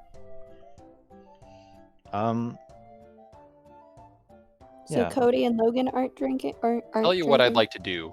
Doth, can I have some of yours? Oh, it's gone. It was good. Damn you.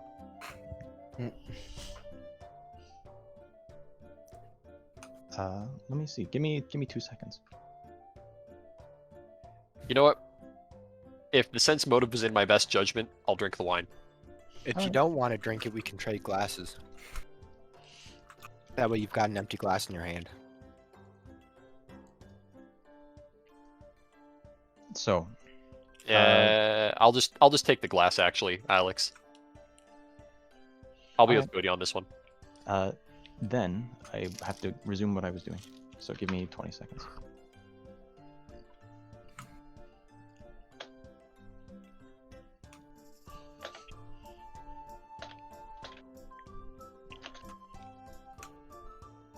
Question for Anya actually: does the wine or the sanguine seem magic? Let me roll. Yes. Oh.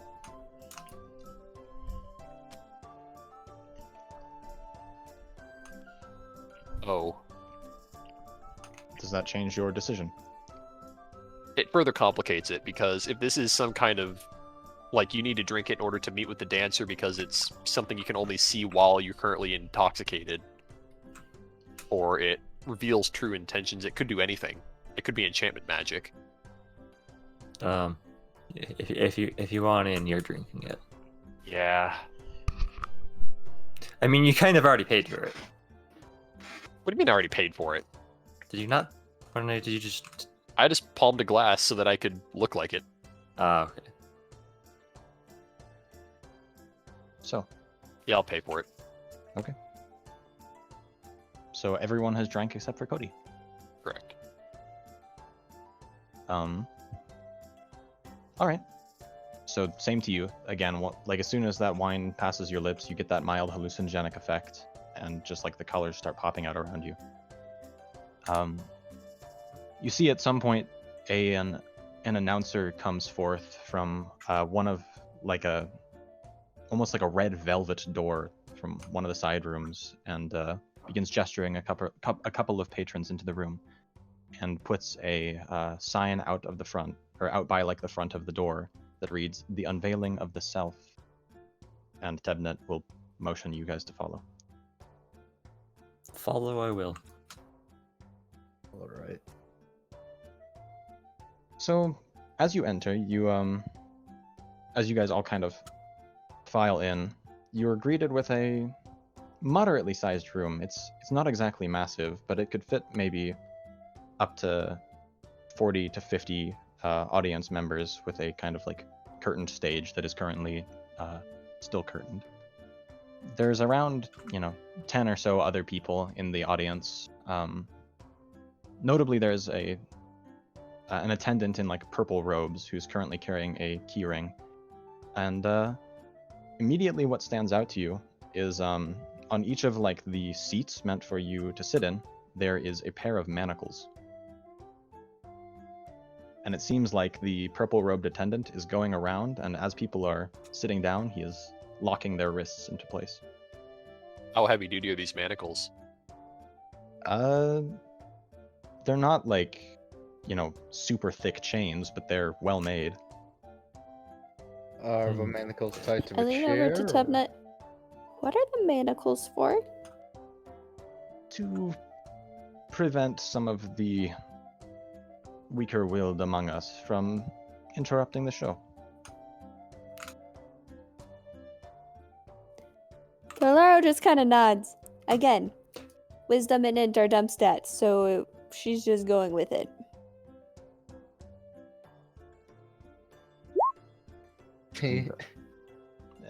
Trouble, you hear the words, but you can't really like glean any further Yeah. further insight. Out of curiosity, I- are the manacles attached around the chair or to the chair? It seems like it's essentially like the arms of the chair have like a bolt through them, which is attached to the manacle. I see.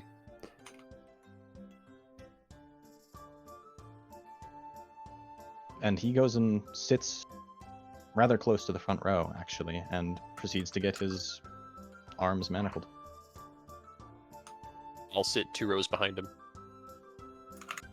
Alright. Is front row dead center taken?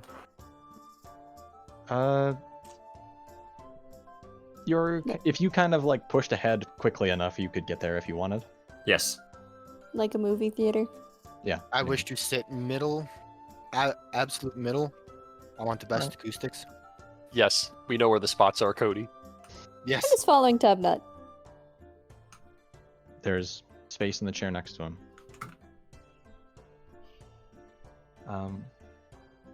So, does everybody take their seat? Yeah. As a side note, once again, Talaro, you notice like most of the people on the outside had those silvered tattoos in the lobby area. Nearly everybody in this room does, except for the 6 of you. But I'm sober for this fight. All right. So after everybody has been essentially locked into their chairs, and notably, they would kind of ask you to leave your weapons at the door. Well, yes. Given the Weapons are part of my religion. No. I could kind of say that, but I will unstrap my rapier, and I wish to. sleight of hand for Conceal- anyone that wishes to conceal a weapon on their person. I wish to conceal my daggers. Does Tubnut have any like weapons that he leaves at the door?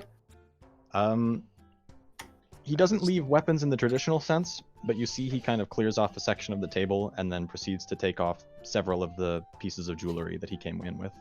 I just realized I rolled a 5 on the die there. That's Then I Nope. leave my scimitar there. Oh, silly me. I am wearing a fancy corset. I have no place to conceal I'm anything. gonna keister my greatsword. I'm just kidding. All right. So Miyu, I say Funny silly enough. me, my bad. funny enough, literally nobody passes the perception check. So Perception? I mean, sleight of hand versus perception is how you hide a Oh. weapon from someone that's searching. wait. I was So joking, none I of us swear. passed that. I had some of the attendants roll perception, and I rolled a 17 on the die. and I Oh have a plus. shit. So to just flavor it, I will say you guys are all kind of, you're like, we're good. And you maybe put some of your minor weapons. Miyu, you're kind of still up on the stairs. You trip, and in the process, you fall on Trouble, Cody, or Duraka, and I fall on Kurako. everyone. And in the process, knock all of the weapons you were attempting to hide out into plain sight. Yep. Talaro's just Okay. Talaro and Anya are just chilling with Tubnet, I'm assuming, for ease of it. I'll hang close by Tubnet in terms of the chair placements as well. At that point, you kind of see the bouncer man scowls at Tebnet, and Tebnet kind of gives him an apologetic kind of half bow. I'll just grab all of the weapons that fell on the ground and bring them up to the counter. And I make a apologize. mental note to scold the party for making Tubnet look bad. Hey, I was just joking. Oh, were you not actually trying to hide it? No. No. The guy's a I mean, paladin. where's he gonna put a great sword? I mean, you said where. I mean, yeah. I guess this is. I just have a really Lost. long tail. I have 2 sets of tail. I'll try to get something a little more appropriate. Hopefully, this is fine for a rhythm. How do you just stop? Just play Or play it's skip. skip. Play Yeah. skip. That's hopefully a little bit better. I haven't listened to it, so we'll see. Is it playing anything? Oh, I didn't hit play. Or that's better than Thatched Villagers, probably. I'll keep Tubnet and Talaro in my sights during the show. All right. So I'm gonna be sitting behind them. So then Anya with him, maybe. All right. So, at some point after everybody has been seated, the door behind you, which you all walked in, closes, and the lights in the chamber begin to dim as the curtains in front of the stage get pulled back. You can see lit up in the center of the stage are 2 dancers that are essentially just wrapped in an incredible number of individually they're almost see-through, but they're wearing such a number of them that it gives the impression that they just are covered in a load of thin green silk scarves, and they're both wearing white, almost oval-shaped masks over their faces. Within a few moments, the dance begins and the music kind of picks up, and it's an interesting affair as both of them are kind of, as the dance progresses, taking scarf by scarf off the opposing dancer. And at this point, you can see some of those colors, the discarded green silk becomes almost like serpentine movement in the air, and I would say everyone that is in attendance, which is all of you, go ahead and roll a will save.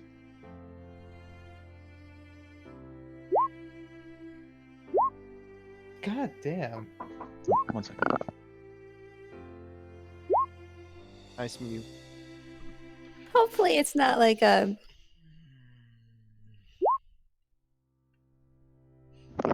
extremely high will save.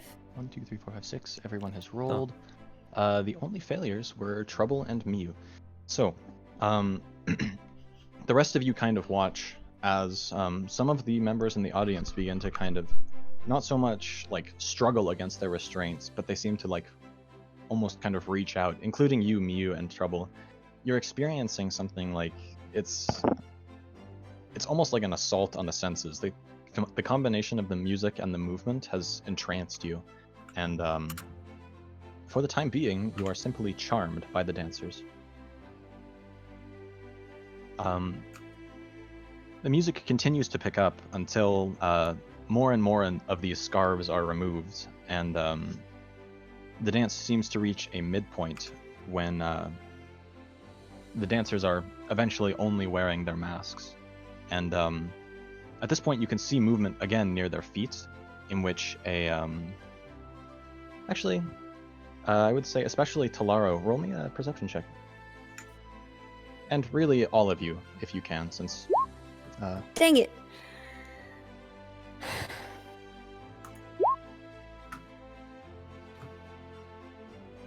I like 18. 18 is good enough. I guess since we already have one pass, just continue flowing in those perception checks and I'll explain. Andrew, you can see that after they had been basically completely stripped, they continue to make the same motions of tearing off the scarves. And all of you can kind of see, it almost seems like as these non-existent scarves are being removed, the people, the dancers, are suddenly like fading almost into like grayscale. It looks like they're actually just like losing color as more and more gets taken away from them. And those of you that pass probably Are we like all 15. rolling perceptions? Uh-huh. Okay. Those of you that pass a 15 on your perception notice that against the like black and white visage of the dancers now, there's a silver snake tattoo that is actually moving and climbing up their legs during this section of the dance.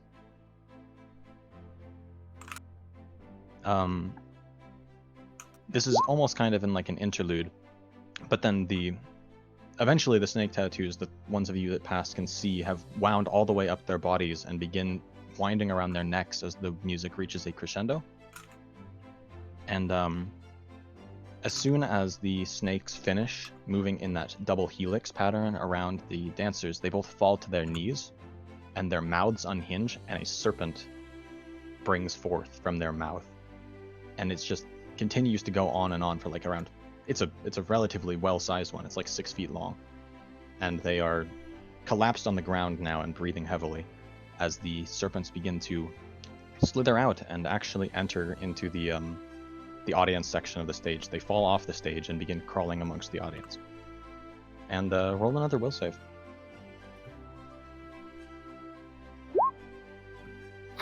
Ha ha ha ha. I am impressed that Crit. Talaro is not freaking out right now, because if I saw that, I would not pass the will save. Finally, a decent roll for a paladin. All right. You. So Cody and Mew so far have failed. Zach, I think I still need you to roll a will save. Okay. Yeah, that's fine. Cody, was that your first failure? It was, right? So you are now also charmed, kind of leaning up against those restraints. Mew, you're having an interesting time of it, as you've now at this point just become completely enthralled with that movement, and you're actually like actively fighting against your restraints, trying to stand. And one of the the purple cloaked attendants is kind of like keeping an eye on you specifically now, in case something were to go awry. But at this point, the curtains begin to close, and they begin to close, and you begin to hear the serpents kind of slithering amongst the crowd. And at first, it seems like they pass through the front row, but as they pass each person, it almost looks like they're rearing up to like almost kind of strike before locking eyes with the person and then just like continuing to move on. And at some point, I need to do something. All right.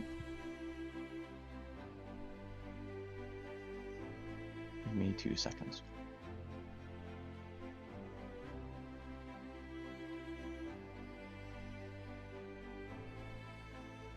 Okay. The snakes continue to weave past those of you that are in the first 2 rows. Who all is in the first 2 rows again? I'm wherever Tebnut is. He was in the second row, so you've been passed by. And then I think Trouble was and Anya behind are them, behind so us. I'm in the first row. All right. I was in the I'm a little third. further back. So All right. So Cody and Zach, or not Cody and Zach, Nick and Zach. The rest of the people, like as soon as those snakes pass you, by the way, you become instantly almost placated by the effects of the sanguine. It seems to be kind of the effect has reached its peak and is now wearing off. But those of you that are sitting in the third and fourth row, you see as the snakes pass by Cody, they rear up and strike. And bye, Cody. you take 18 points of damage, Cody, and one of the attendants immediately stands up and begins to rush over. What the fuck? You didn't drink, remember?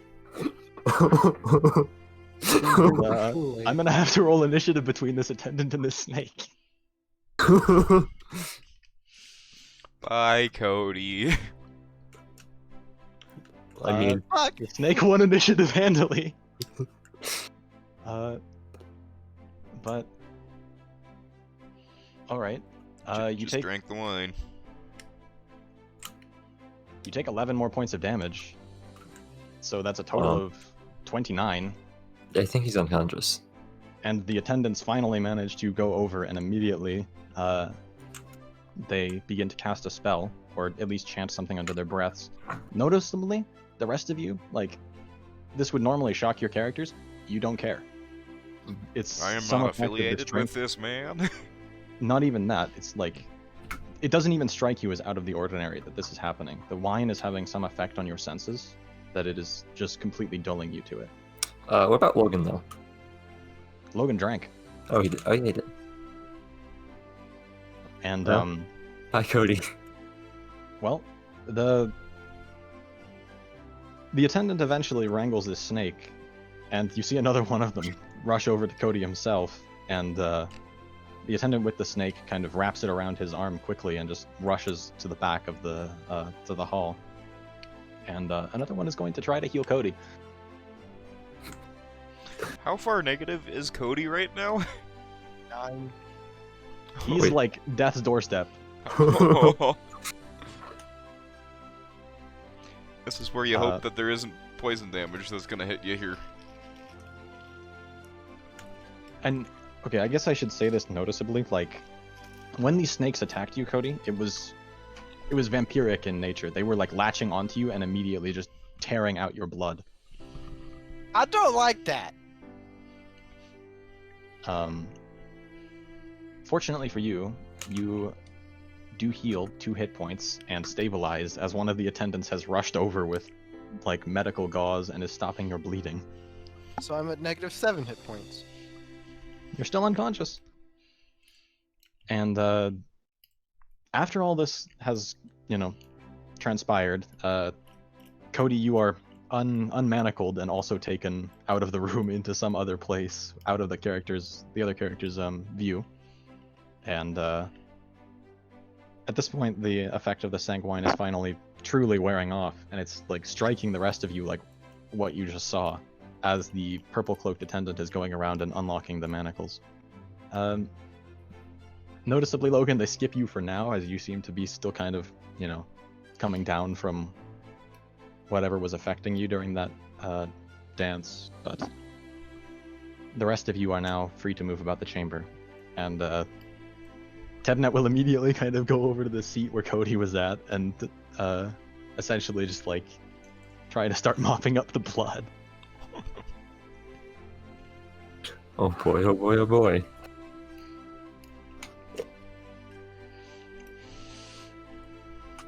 So the rest of you are now free to move about, Was that and your meant to minds are happen? relatively clear. What did you say, Nick? Was that meant to happen? I asked Tebna. Certainly not. There was a reason I suggested that the wine be drunk. You see, it has a special property which curdles your blood towards vampiric beasts. I see. Lara's just kind of shaking her head disappointingly. Well, in any case, we should probably focus on the dancer first. I am still charmed or no? You're still charmed, but you're no longer like super enthralled. It's just like you're in a weird spot. You're just down to one failure. Just, hey, pretty lady. Get up there. Johnny Bravo. No. Was it a lady dancing that I was enthralled by? There was a pair of dancers, one male and one female. So. All right. Well, really good both of news. them. Yeah. Regardless, you do notice, just for the meme, there is one person in the very back row who is sweating profusely and wiping his brow. You gather that he might not have drank the wine either, but Cody sat further forward. I had that person in there for a reason. Just to show what happened if we didn't. Yep. Thank you, Cody, for being an example. Regardless, the rest of the patrons are now kind of murmuring amongst themselves and being kind of pushed out by the rest of the attendants of this particular dance, while Tebnet stays behind with the rest of you, and basically motions towards a small kind of like hidden door to continue kind of backstage. Backstage we go. I'm sure that your friend is being taken care of. I hope. In fact, I should go check on that. Just tell her I sent you. And he'll leave the door open for you guys to go in, and he rushes out of the room. Right. Talaro kind of hesitantly steps in. Alright, I have to change the section of notes that I was going through now. So give me 2 seconds.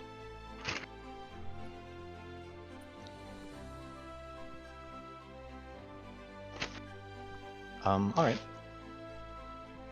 So as you step backstage, you can see now that in the several minutes after the dance, the two dancers have been, putting more like actual clothes on, and pigment is slowly returning to their skin. The two that you see, one of them is the male human, and there's an elven woman. And they seem to kind of take notice of you guys entering, and there's a moment of kind of alarm before they'll say, wait, what? The exit is that way. You're not supposed to be here. We're here With on the behalf guild. of How about you just Talara. look the other way? Tebnut went to go Not check Talara, on Victor. the other the person who passed out. Passed out. I passed out. That's Yeah. entirely what fucking happened. Yo, I didn't get 29 points of damage dealt you're to taking me. a real nice nap.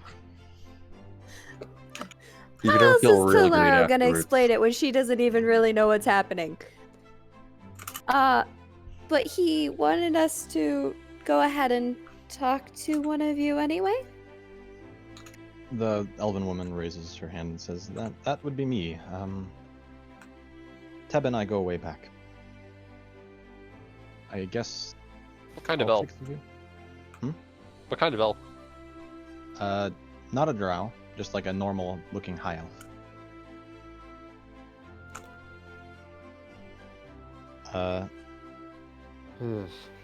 Noticeably enough, the, silver serpent tattoo is still traced around both of the dancers' necks.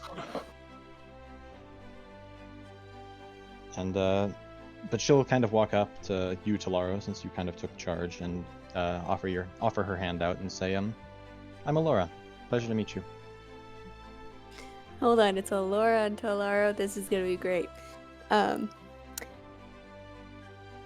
Talaro shakes her hand and goes, "It is a pleasure to meet you. I am Talaro.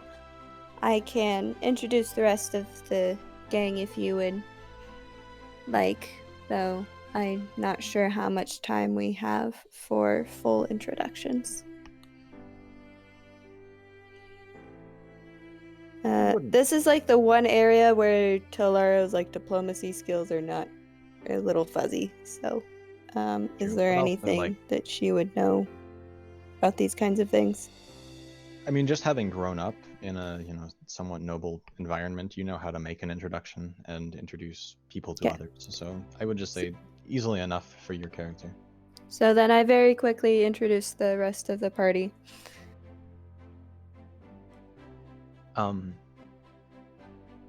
Well, it's certainly a pleasure to meet you all. And at this point, you kind of hear more footsteps as Tebnet kind of pokes his head back in. Sorry I'm late. And he kind of goes up and also shakes Alora's hand. Kind of awkwardly, but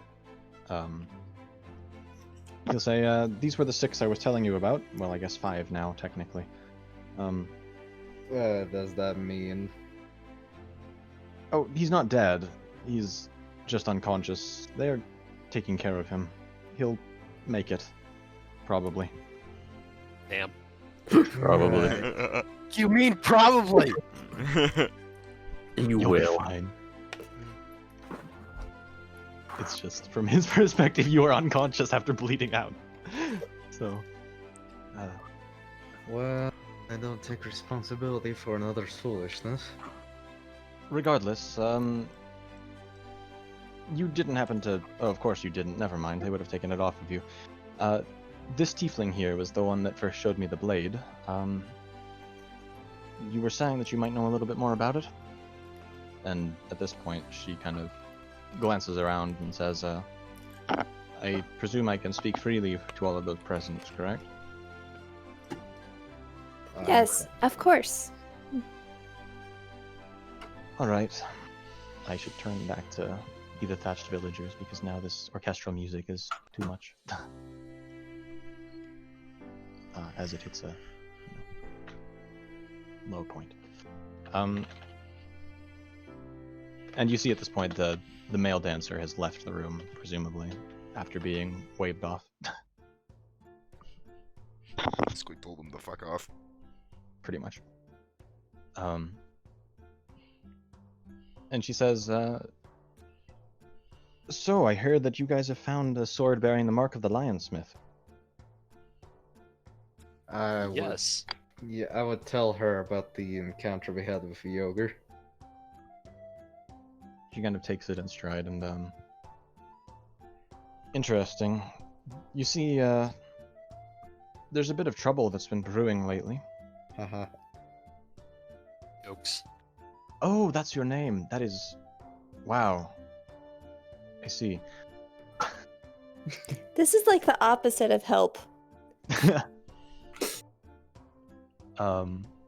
Regardless, what I really know is that, you see, the person leading the current, Lionsmith's sect, they recently disappeared. It seems to be being kept rather tightly under, not under watch. What's it called? With Wraps? tight- Yeah, under wraps. Zach, we get to go find the Pope. Yes. It's all coming together. Them to kidnap the Pope. And it's not very common knowledge why exactly, but I do have my suspicions, and having heard your story, I'm only more certain of them now. You see, how much do you all know about the governmental structure of the theocracy? Knowledge religion? Yeah, go ahead. Knowledge Knowledge local? nobility? Or I hope I've It been would be studying this. either knowledge Nobility? religion or knowledge local, not knowledge nobility. dang it. I Well. would like to roll knowledge local. I stare blankly as I try not to blurt out anything about learning that I'm still charmed, correct? he is Yeah. the In god fact, of yeah, 8 o'clock. There's kind of an awkward moment as you two, like, meet eyes, and you are like, in the current moment, you are willing to die for this person. I'm completely enamored.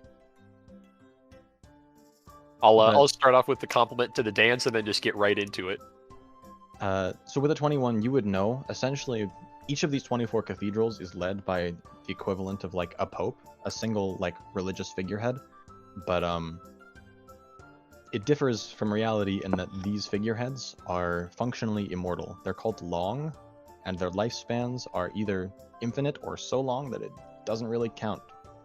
So it's a big deal when one of them just up and disappears. And, so, after kind of having you and her explain that to the rest of the party, she says, if my hunch is correct, the Pope of the Lion Smith has left by choice. It's not like he's been killed or taken somewhere, and that can only really mean one thing. He wishes to push his power even further and become a name, essentially a demigod of this particular religion, which is very concerning given his sect. And just so that we recall, the Lionsmith is all about like chaos, bloodshed, rebellion, and like open war. And Not change, but bloodshed. it's more like it can be change in the way that a revolution is change. So, you know, take with that what you will.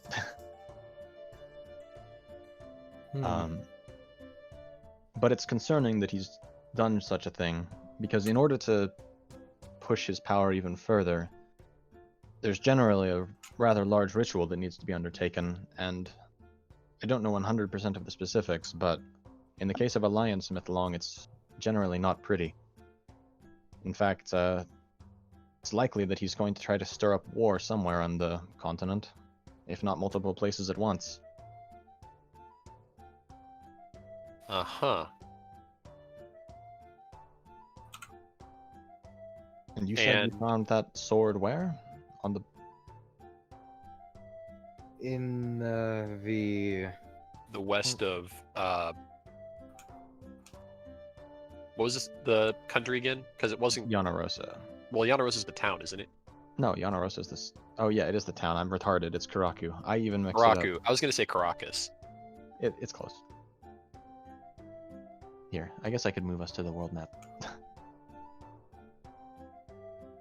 However blurry it may be.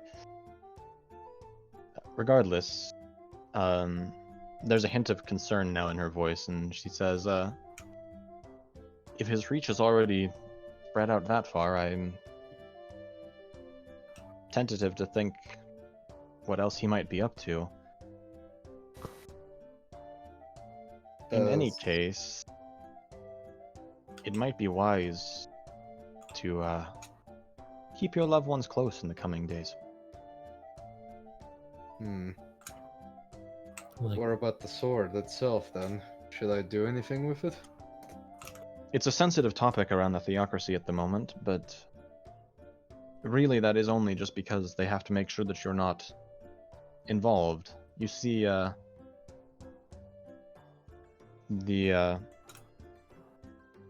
I'm getting my lore straight. There's another cathedral in the city dedicated to the Colonel, who is essentially the Lionsmith's enemy. And they don't take kindly to those bearing his symbol in these times, given that they think he's going to try something. Are they taking measures against it? They're doing what they can, but I don't think they know exactly how bad it's gotten. They've been working within the theocracy, but certainly not without. So the sword itself is merely a tool. As long as I don't use it around them, I wouldn't have much to fear, I suppose. Is that right? Yes, the sword itself is merely a mark that his influence has spread. They tend to be rather show-offish. That However, certainly is an eccentric piece. she'll kind of like glance over the entire party and turn to Tebnet once more. Are these adventurers capable? And he kind of gives a short nod and he says, they've completed several tasks for me. I wouldn't send them in over their heads, but... And then, there's a brief pause before he says, they can handle themselves. I chime in that it's a lot easier to get rid of the demigod before he becomes one. The dancer now kind of cuts in and says, precisely. And I happen to know the location of a tool that this person might be interested in. And it would do the country and the continent as a whole a great service if it were to disappear before he could find it. I see. We are rather good at making things disappear. I kind of give a sense motive to that. Okay. that little Mew, go ahead and roll like a bluff, I guess. It's not really a bluff, but it's bluff versus sense motive is kind of the contested. All good here, Nick. Oh, We're good. God. Did you know that Mew is a renowned street magician? You do now.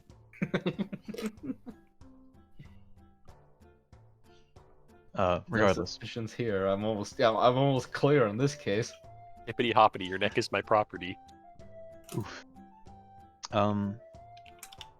Regardless, should you be open to it, I'm sure that we could come to an arrangement. And she'll kind of look inquisitively at Tebnet and says, we can hammer out the details. I'm sure that I can help out monetarily if that is required. And she gives a nod. A spark of war sounds like an injustice to me. I'll be serving my dignity and on the side serving a greater cause, I suppose. I'm completely fine with this. And she seems to, she looks at Trouble for a second, kind of gives you a nod, and suddenly just like almost kind of falls over before catching herself and says, I apologize. That performance took a lot out of me. If we could speak tomorrow, I would like some rest. Absolutely. Yes, of course. Yeah, bitch, I would like my blood back. Has the eclipse happened yet? It, I guess you would know this. Given the timetable, it is happening now. It is very explicitly, like, tied. This dance is tied to the movement of the celestial bodies. Will you the yourself be vampirism. safe? I ask her. Will I be safe? I should be. There are plenty of capable people in the club. Then I could meet you here tomorrow before we close up. tomorrow Certainly. it is. Then I'd like to just not pay another 50 gold for it. Oh, trust me. That performance is once in a lifetime. It certainly was. Well, you performed so beautifully. Thank you. And at this point, it's very obvious that she is, incredibly exhausted. And though she had been speaking, kind of running on adrenaline, that has begun to run low. And if you'll excuse me, I wish to retire. If only lay on hands cured exhaustion. I mean, for a once-in-a-lifetime dance, you're literally retiring. Not. Eh. Oh, Not again. Is that a joke, or do I need to explain the usage of the word? That was a joke. Okay, I couldn't tell. It was deadpan enough. Alright. So, she once again kind of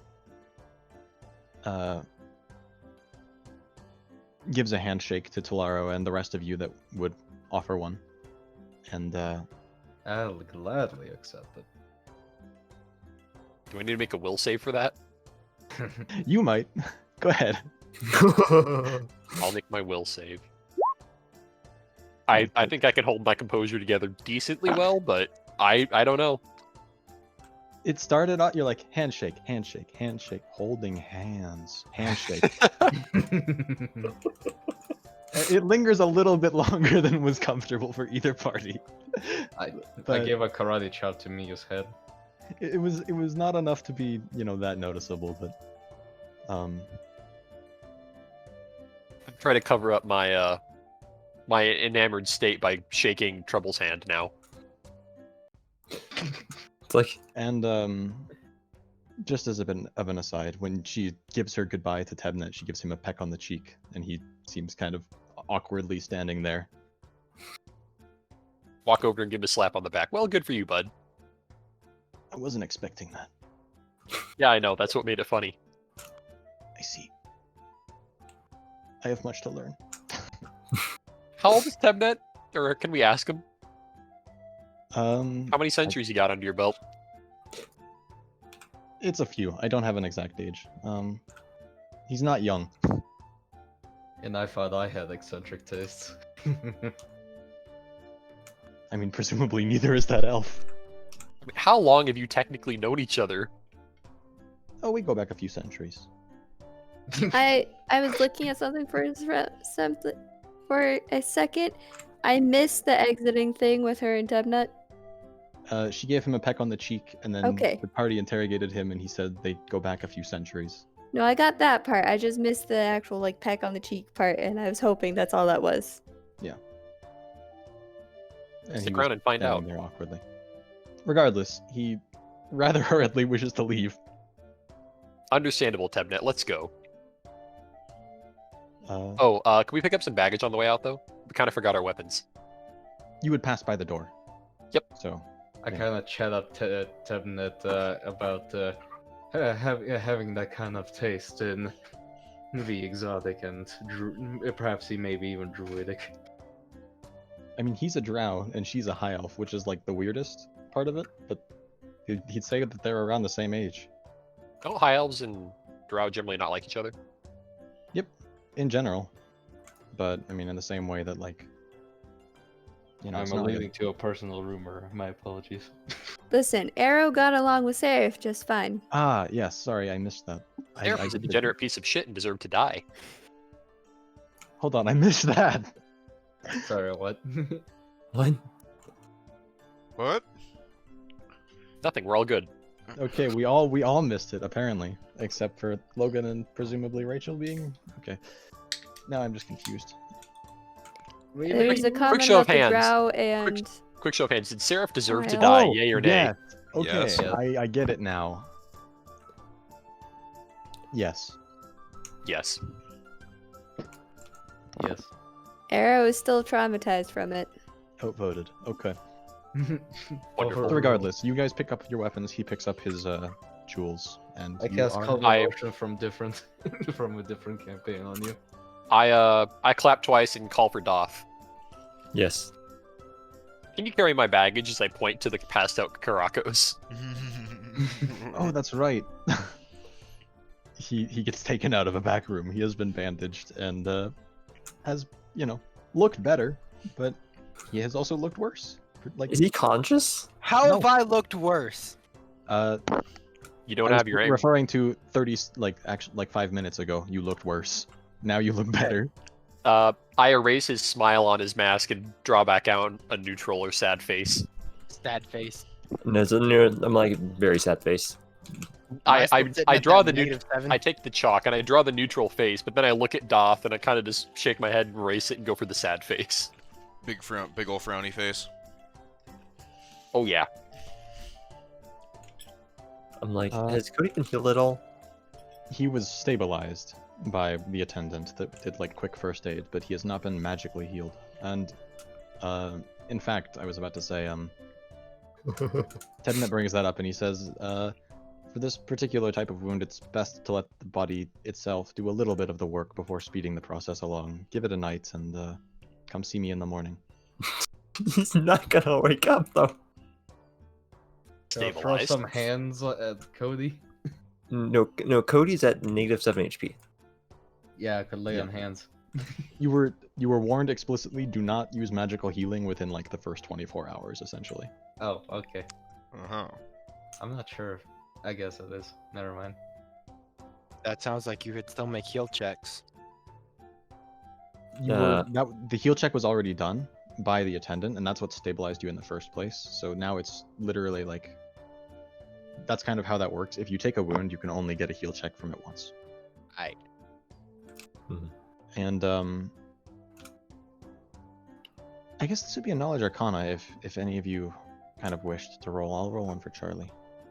Sure. Oh, 21, yeah. Alright.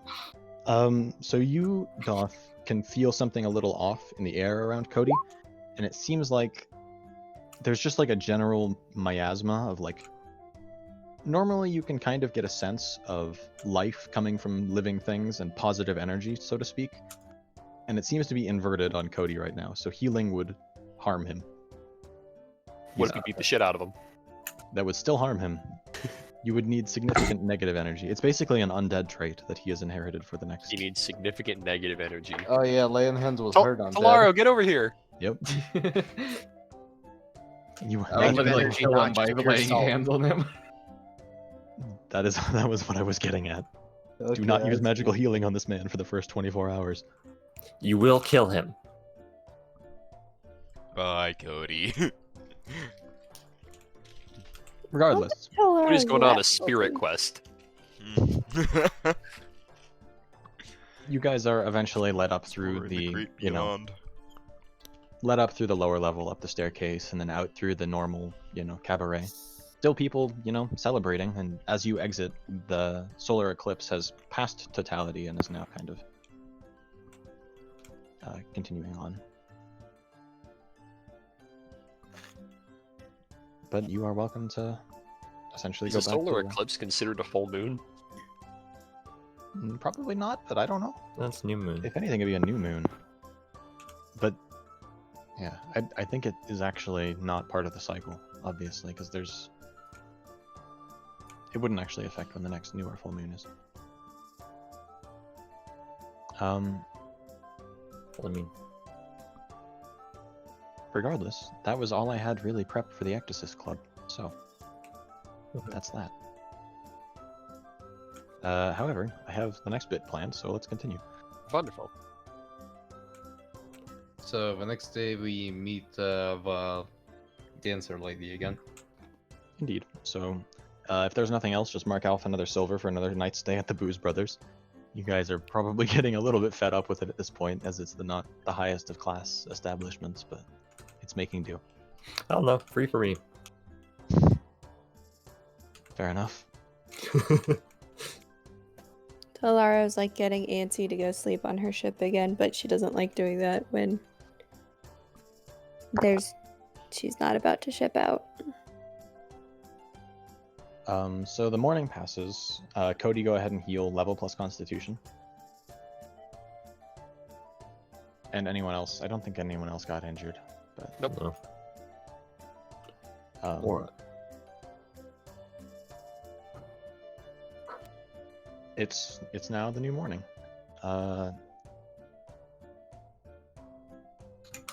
The options I think I gave were well, it would actually be 24 hours. So yeah, either go see the dancer or go see Tebnet and or lay on hands Cody. Eventually. So I'm going to the dancer. would you like to? That sounded more like a question.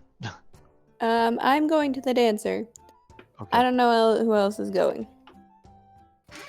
Mm-hmm. Are we not going to take Cody first, or is that later in the day? It's around. I mean, it depends on when you guys wake up because the party was kind of in the evening. So you were Let's told leave to avoid Anya it for with- 24 let's hours. leave I'll walk Anya. into Cody's room. No, And, it's not 24 hours yet. And I'll say to him, He's still I'll unconscious. heal you. Yeah. And also 24 hours have not yet to pass, so... Never mind. Can I get whatever? When I anyone was in gonna the extort bar, a knife out of him. So then we should probably just have Anya like keeping an eye on him, but not actually heal him. Yeah, she's keeping, you know, fresh bandages and natural healing means at the ready. Either way, I guess I'll pay a visit to the dancer. I'm absolutely going to see the dancer. Let's go. Alright, so the How rest long of are you... you charmed for? I would say it has worn off at this point, Andrew, or Logan, but you can play up the residual effects how you wish. So, you guys head back over to the Ecdysis Club. Notably, it's much less extravagant than it was yesterday. The extravagant decorations on the outside have been taken down, and the club is essentially closed. But there is you can see through one of the windows into the establishment. The dancer is kind of sitting at a table close to the front so that they can see you approach. And they unlock the door from the inside. I don't think Tebnet came with us, did he? Nope. Good morning. Morning. Feeling better? How's your Oh, I'm doing much better. How's your friend? He's recovered a little, but we can't use any healing magic on him yet, so... About as passed out as when he goes drinking, I suppose, though.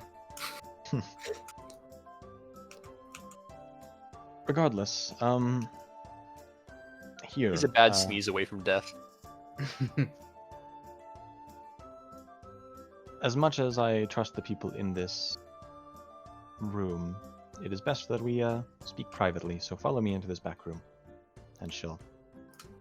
Not all the way to, like, the second floor that you went to last time, but you guys head into essentially, like, a smaller room meant for, you know... A private tenant's room. Pretty much. Small parties. Small parties. Same room. Let's put it that way. And, you know, closes the door behind. Andrew, I just saw your DM. Maybe? It would probably have to do with some sort of magic. I'm sure if you ask for the right person that you do happen to know. I'm just like, procure. would it be available from someone like in the bar or inn?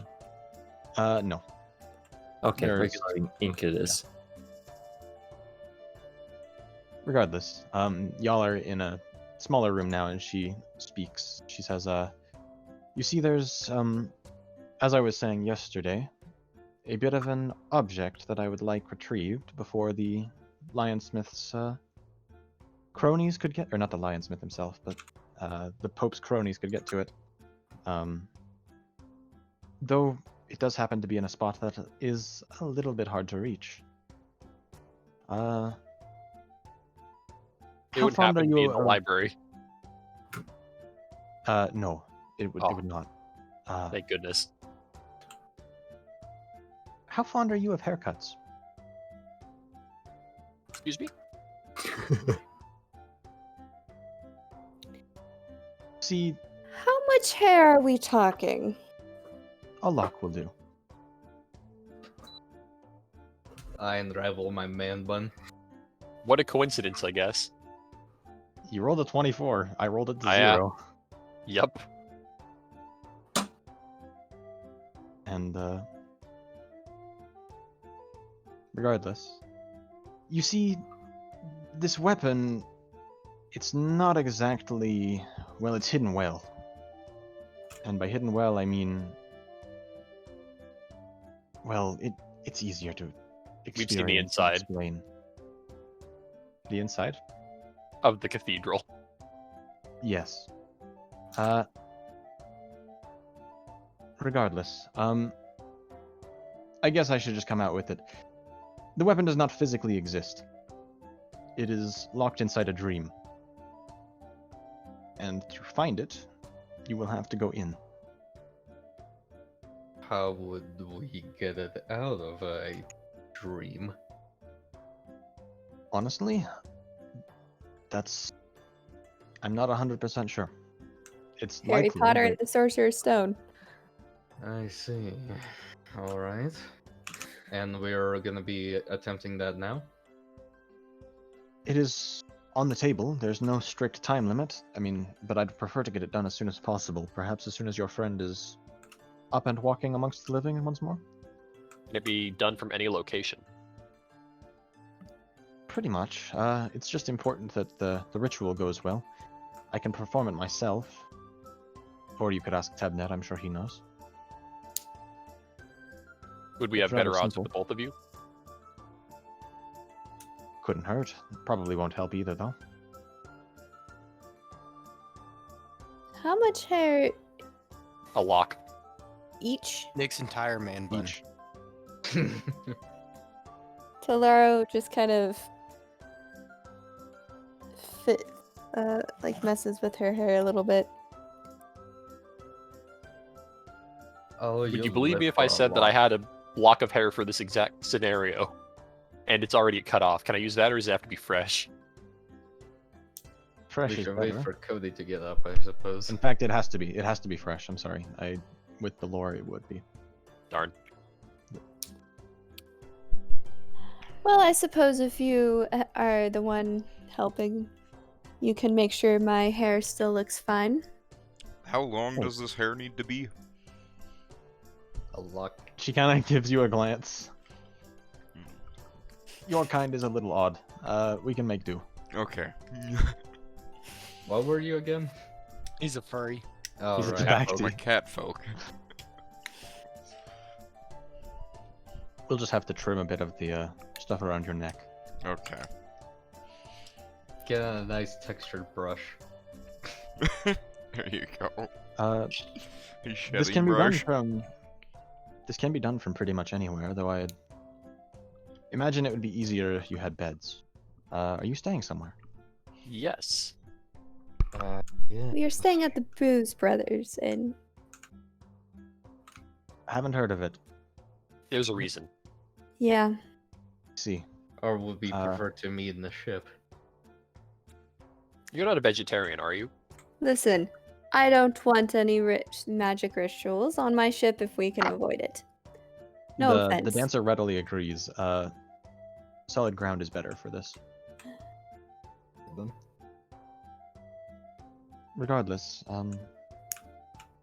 it should be later this evening when he's able to be healed. Could you give me an address?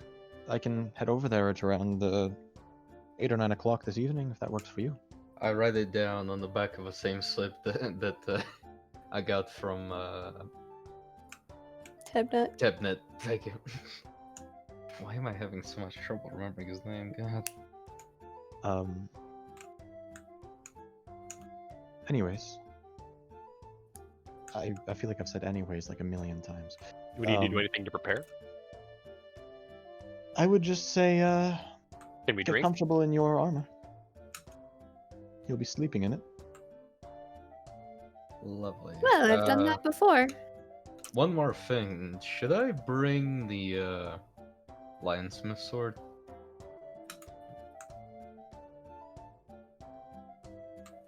Can you fight people in the dream? It would be interesting. Of course, actually, the answer is yes. You can certainly get into fights. I would, injury is mostly fine. I would try to avoid dying. It makes the process difficult. I feel like we don't really want a sword that has the symbol of a god of chaos and bloodshed while we're in a dream. Yeah, on second thought, I agree with her. Maybe leave that out. I know it sucks, but we don't know what that thing could do. It could be a beacon for all we know. Just wanted to clarify, yes. I figured, but I didn't want to assume. Who controls the dream?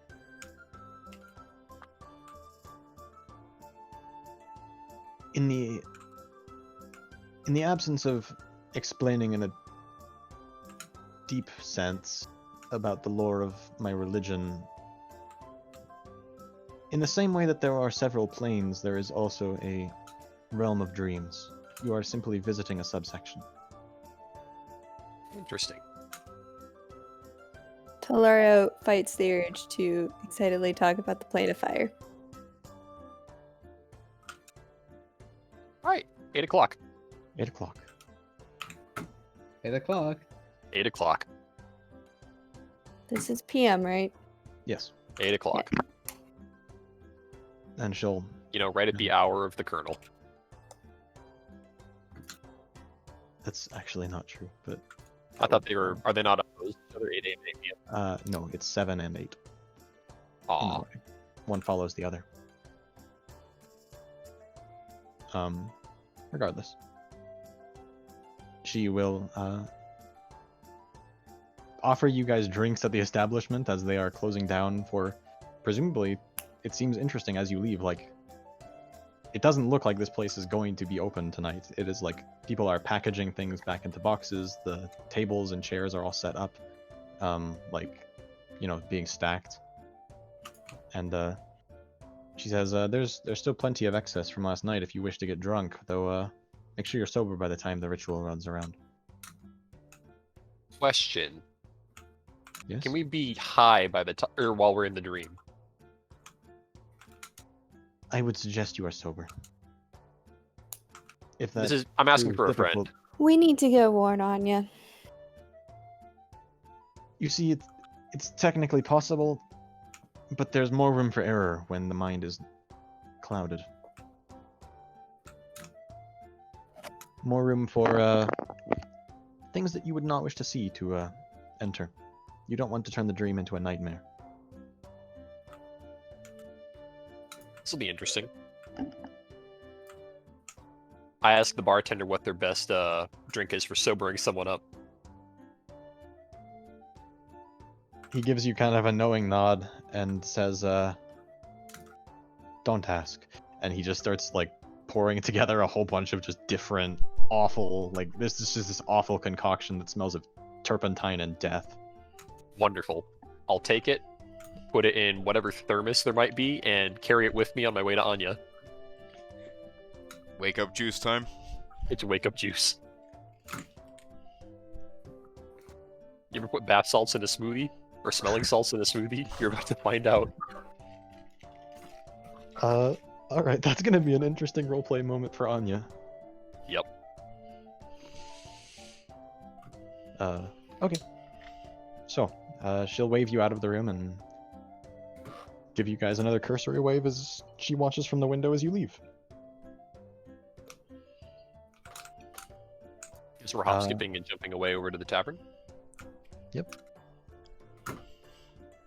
Anya is still in Cody's room at the moment, tending to his, you know, fresh wounds.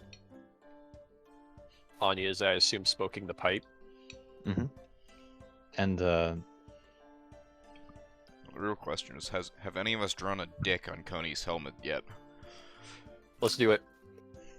I need to check a DM. The answer is, yes. It seems that, you guys enter expecting to, you know, scribble on Kirakos' helmet, and you catch Doth in the middle of the act drawing something.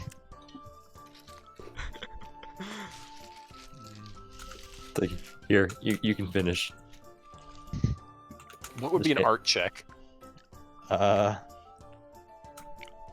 Let's. I mean, there is literally, like, profession artist, but that's not exactly it.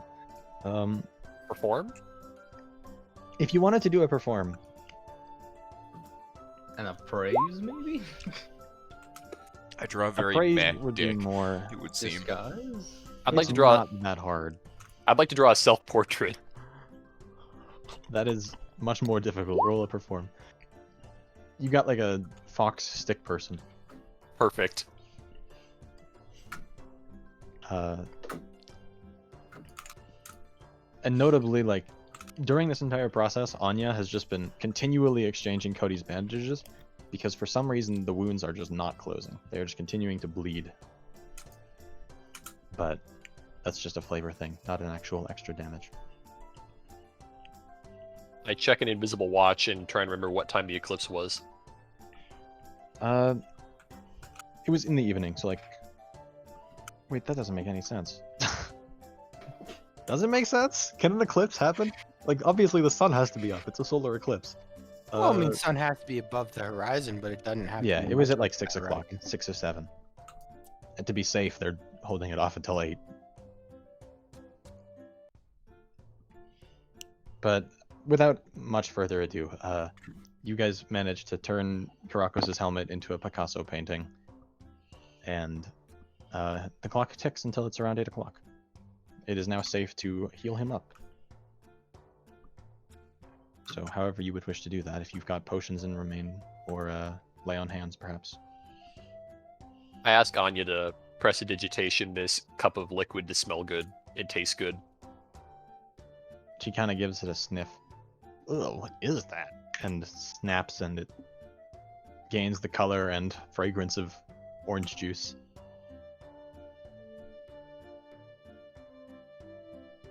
Tell Anya to drink it. What? Drink it. Wait, I've got the No. meme for this.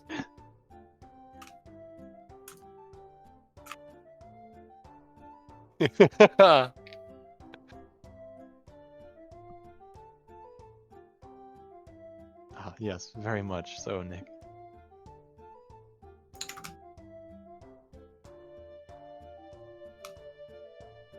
Yes. That's the meme I'm expecting here. Having seen what it was before she prestidigitates it, she's not going to willingly drink this concoction. Should you wish to force her to, you must grapple her. Grapple. Grapple the help. wizard. What do I need to make a grapple check? You two grapple. CMB. You would roll flat CMB. d20 for Or actually, I guess roll a CMB. Yeah. Yeah, CMB. Oh, wait, Oh. how do I roll a CMD? Doesn't matter. Never mind.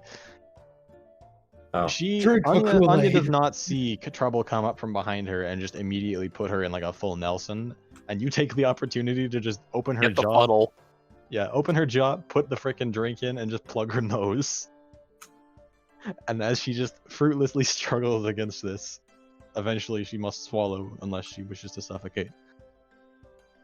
And for the first time since this campaign has started, Anya looks around with clear eyes.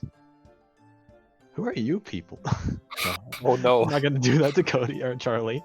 We don't know what's gonna happen yet. We're just gonna have to tell Charlie he's sober for once. Yeah, I'll leave this. This can be kind of retconned by Charlie when he gets a Yeah, if he chance needs to. To talk. But for now, I'm just gonna kind of brush over it since I don't know how he wants Anya to play it off. So I apologize profusely the entire time it's happening. But I do so with a smile on my face. sense motive. You can make the check if you want. I'm going to. I don't even know if Charlie has it. Hold on. He doesn't, but Well, I made the check. yeah, you did. How sincere were you being? I mean, I obviously don't like the idea of feeding my friends some foul liquid, but at the same time, I absolutely want to see what they're like sober. Alright. That's acceptable. Regardless, once more, I'll leave this kind of up to Charlie's interpretation, so... Trouble was absolutely giddy about going on this quest. Dream Quest. Isn't that the name of a console? Anyways. Name that's of a just like movie. my trivia brain. But it's Vision Quest is the name of the movie, I Sega thought. Dreamcast. Dreamcast. Yeah. That's it. Regardless, as 8 o'clock has rolled around, what is happening to Cody? Is Tebnet not coming over, or are we bring him to Tebnet? Tebnet is not coming over. Um, You have healing available through first Nick, and I think maybe a potion still. I don't know if we have a potion. It's definitely is not the enough, trick. though. I just found the trippiest thing. Okay. I was trying to guess figure I'll out have what to- is Vision Quest, just because I don't know, but oddly enough, takes place in the town I used to grow up in, and the actor or the main character is my best friend's last name, Oh, that's weird. where I met him. Yeah. Not touching that ever again. It's like one of those. What's it called? Coincidences? Not coincidence. It's like almost like a glitch in the Matrix deal. Deja vu. Kind of. So, what's the plan? Lay on hands, Tebnet, potion. Dragging his butt over to Tebnet. All of the above. Net. All right. I will make it rather simple for you to do so. You guys enter the rhyming mantle once more. Tebnet is not on the floor. His two cashiers, who seem to be eternally here, are still manning the store. I ask Owen if he knows any magic. I mean, I never really needed to. I got hired. I'm more of an artificer type. I make them, I don't... What about your friend there? Oh, goodness, my notes. You said two, Alex. This is on you. I have it. I have a name for this person. Ademia is a caster, but she's not a healer. Once more, we kind of just help in creation of these items, but we're not skilled in clerical divine magic. Do you happen to know where Tebnet is at the moment? He simply left into the back and said he was not to be disturbed. And Oh, left go about. disturb him. He said he was gonna be around to heal, wasn't he? In the morning. But that's a stupid statement considering he could be healed till the evening. It seemed like something had come up that was rather urgent. Okay, time to roll some heals. You ready for this, Cody? No matter what we're getting, we're going in. Let's Yeah. see, 1d6. I could always go and check, but I'm fairly sure. Do you think if we talk loudly enough out here, he might recognize our voices? Roll Or a we could just diplomacy go- check with the cashier. Or we could just go to a local clergy, I guess. Oh wow. He gives a sigh and says, "Alright, I'll be back." We can just talk loudly out here. It's not exactly how it works, but... Oh. Right, magic store. And he once again kind of disappears. Roll a perception check again, since this is like several times you've seen this. I try and peek and see how they do this whole shenanigan. That's high enough now, since you've kind of been around. You notice, like, as they disappear, there's almost like a small little kind of ripple, as it seems like there's, through some matter of magical equipment and kind of forced perspective, they're essentially disappearing behind a curtain through which stuff behind it is invisible. So it's more like an actual like street magic forced perspective thing than an actual like teleporting out. So I kind of look around and reach over and try and touch where he was. Notably, it's like beyond your reach because it's like behind the counter by maybe another 5 feet. I will pursue it no further. All right. He eventually comes back out alone, and he says, "Unfortunately, he is predisposed." Understandable. Have a nice day.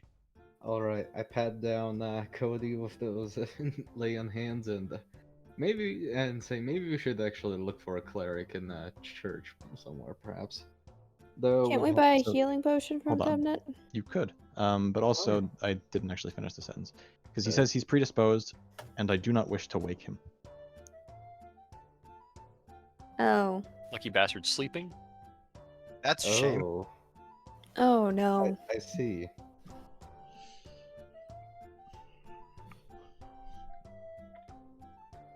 So, if you need it now, we have healing potions for sale.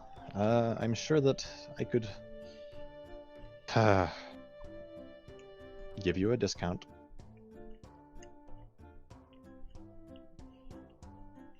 We're very much listening. I have to pull up the prices again because Never I've played mind. 5e Solara, for so this- long that Wow, this was your idea, right?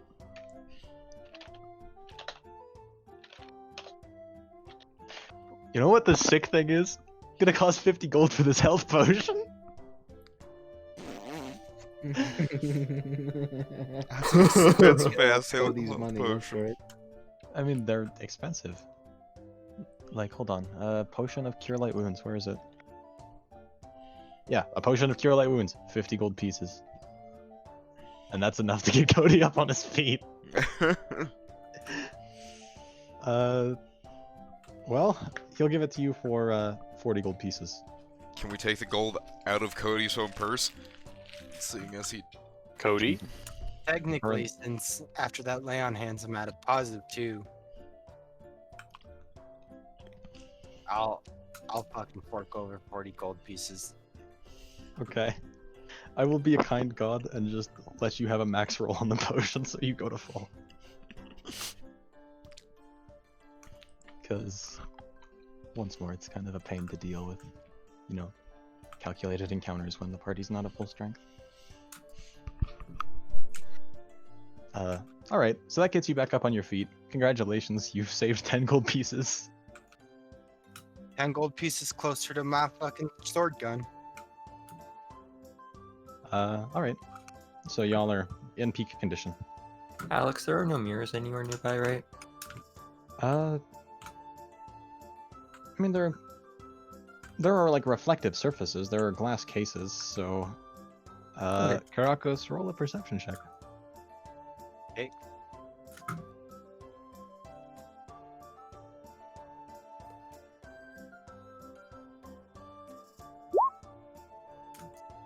Yeah, there's a dick on your helmet. Yeah, I'm gonna wipe that off. Look a little harder, see if you can see the self-portrait. There's probably multiple dicks on your Yeah, helmet. You look there. It's covered in I give various. my helmet a thorough wipe down. This is where I wish I had told Andrew that permanent marker existed, but I know. For next time.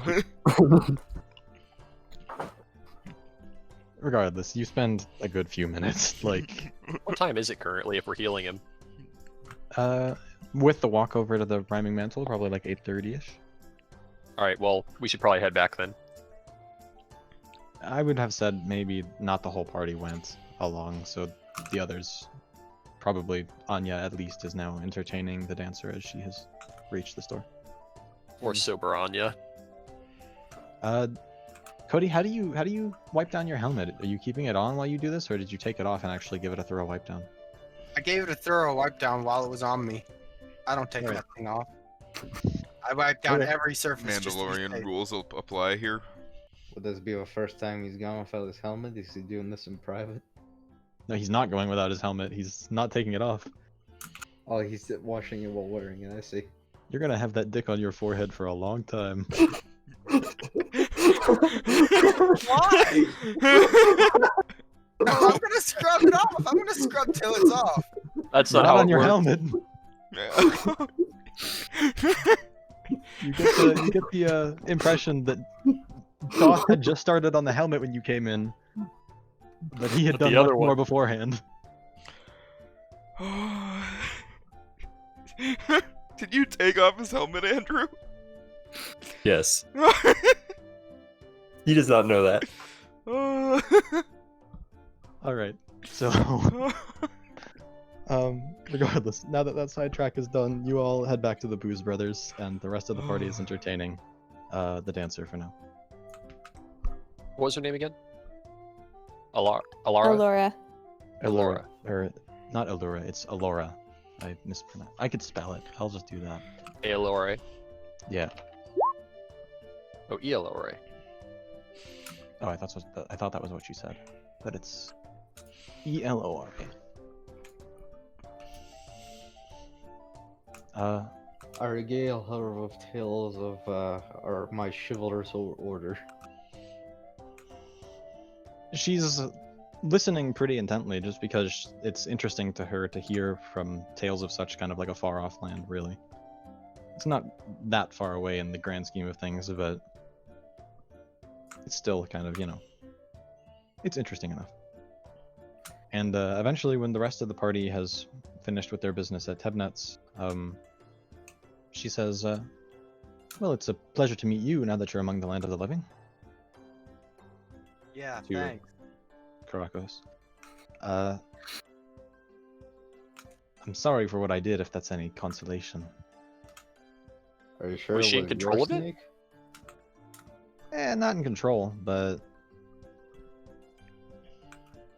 it's a fine line. Yeah, how often do you do that show? When I said once in a lifetime, I wasn't lying, and she kind of like pulls down a bit of her collar, and the silver snake tattoo is now still there. Wasn't there at the start of the dance. Oh. So Tebnet is also on this dance. He did, but he's had it done for much longer than me. Is this a rite of passage? It's a rite of significant religious import. Huh. Which is also why it's rather expensive to attend. Regardless, for like the millionth time again. Anyways, Yeah, hit him with the anyways. I take it this is the place you were staying? If you'd like to take me to each of your rooms, I could get started. And she brings out a rather ornate pair of silver shears. I look on in fear. I guess I should have maybe explained this a little bit. You two, and she points to Miyu and Zach. It's a little bit different for you since you're kind of covered. But I hope the rest of you aren't too attached to most of the hair on your body. We only need a lock from the scalp, but every little bit helps. I cut off the entire man bun and go get a crew cut. Trouble's like new recruit at the army, but essentially what happens You want is that Camaro? she will take the Free Camaro. she will take the non-furry ones among you and essentially like shave a lot of like your leg hair, your basically all the hair on your body except for the hair on the scalp from which she takes a lock. Okay, Tolaro's fine with this. She does just tell her, please just make sure it looks fine. Trust me, I've done this before. So what's gonna happen to me, you and me? We're both rather fuzzy beings. cat. Zach and I There's a go into workaround the other for you room. too. Zach and I will go into the other room with her. I hope you like baths. I love them. All right, just for the for the sake of not walking around with naked mole rats for the rest of the campaign, she does some slightly different ritual with you in which you no longer have to shave your entire body and only give a lock from where the hair is long on your person, wherever that is. Okay, that's good. All right. Snip. Mm-hmm. She'll take, and then kind of once you guys have all gathered up, because presumably she would do that in relative privacy, she brings out a kind of small, not so much like an alchemist's kit, but there are like incenses and different bits of equipment, and she begins brewing an interesting looking like silver, almost like quicksilver looking liquid, and as a final touch, she places like a single strand of the hair from your head into the liquid for each of the vials and hands it to you. Drink this before you fall asleep. Drink mercury. It makes the transition easier. Sounds good. If you'd like, I could stick around and make sure that, at least for the night, make sure that you all pass out. That would be appreciated. Oops. Well, I didn't mean to leave that in. Should we tell her about Tebnet? you say that aloud? No, I think it to myself. Okay. I would mention that personally, actually. All right, Big it makes thing mentioning check. it. She Sorry? will kind of... It takes her a second to kind of think it through and says, well, if he wasn't to be disturbed, it's likely that he is doing a bit of exploration on his own. Slightly odd, but I guess it's not out of the ordinary. He does seem to like to be a little bit hands-on. I doubt you'll run into him, though. It's pretty vast. If you do, let me know. Be curious. How will we know where to go? You'll know. All right. Besides, if all goes well, it'll be pretty accurate. Your placement, that is. We'll There drink is the one last mercury step and of go a to bed. ritual. That's fine. I'll do it myself. It generally is done by another person once the original is asleep. So, sweet dreams. Alright. Sleep time. All right. Drink and go to sleep. All right. So The old yeet and sleep. I have a DM. I need to make sure. Yeah. Okay. I see Cody's DM now. Shavings of iron from his helmet take place of hair. That's interesting. I just, instead of when she comes to me to clip them off, I'm like, no, no, no. I just pull out a file from my gunsmithing kit and just vigorously hack off some metal and collect it. Like, here you go. I'm not talking about that. We're gonna see what happens if Cody gets lead poisoning or. Can you sign this waiver? Bye, Cody. Bye, buddy. It's a meme. That's fine. Regardless, each of you drift off to sleep. For the hell of it, roll me a will save, everybody. God damn it! Not another one of those. They're fun rolls. Spin the No, they're wheel. not. No. Oh no. I have not rolled above a 5 on like 3 past will saves. So, those of you that got above 10, Yay. well, let's start with those of you that failed. Those of you that got below, which, ironically, are the 2 furries. Which apparently something went wrong in that section of the ritual. Shit. We didn't purify our water. Mew, you remember drifting off to sleep. Same with you, Daraka. And suddenly, you're awake now, but everything is dark, and It's can't- nighttime. you can't breathe. And Oh. you try to move. Oh, the transition. Oh You're no. underground. You've been buried alive. Oh. I try to speak. Nothing comes out. And you come to realize at this point, your mouth, your throat, your lungs are just full of fresh earth. Oh. At that point, you just shoot up from the kind of standing position and realize you've only been buried under maybe 3 to 6 inches of dirt after, struggling. And then you just retch and cough as just basically clumps of earth and old leaves just expel themselves from your body. The rest of you that pass, Is Zach and I right by each other for this? Yeah. There's a small open grove in which you can also see the others of your party are now kind of sitting up from their positions. Each of you were also buried under around 3 to 6 inches of dirt. But interestingly enough, in that kind of weird, dreamy transition where you don't really remember exactly how you got there, it was 1 second you were buried, and the next you were just kind of sitting up. And you were fine. And you kind of watch as the other 2 are just retching on the ground. Let's just And- start hugging and crying, Zach. Yup.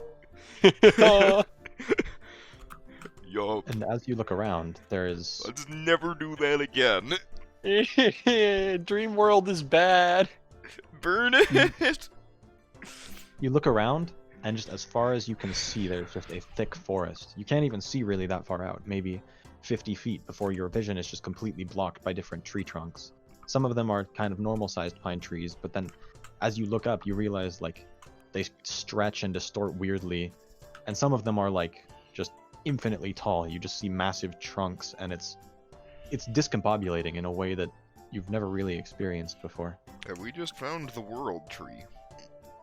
Oh, we just found an infinite forest in the You found a- dreamscape. You found a forest of world trees. And just as soon as you guys have all kind of gotten your bearings and sat up, brushed yourselves off, a tiny little fluttering creature drifts on by and lands on one of the boughs of the trees. And you look up and it's a tiny little silver moth just kind of sitting there and waiting.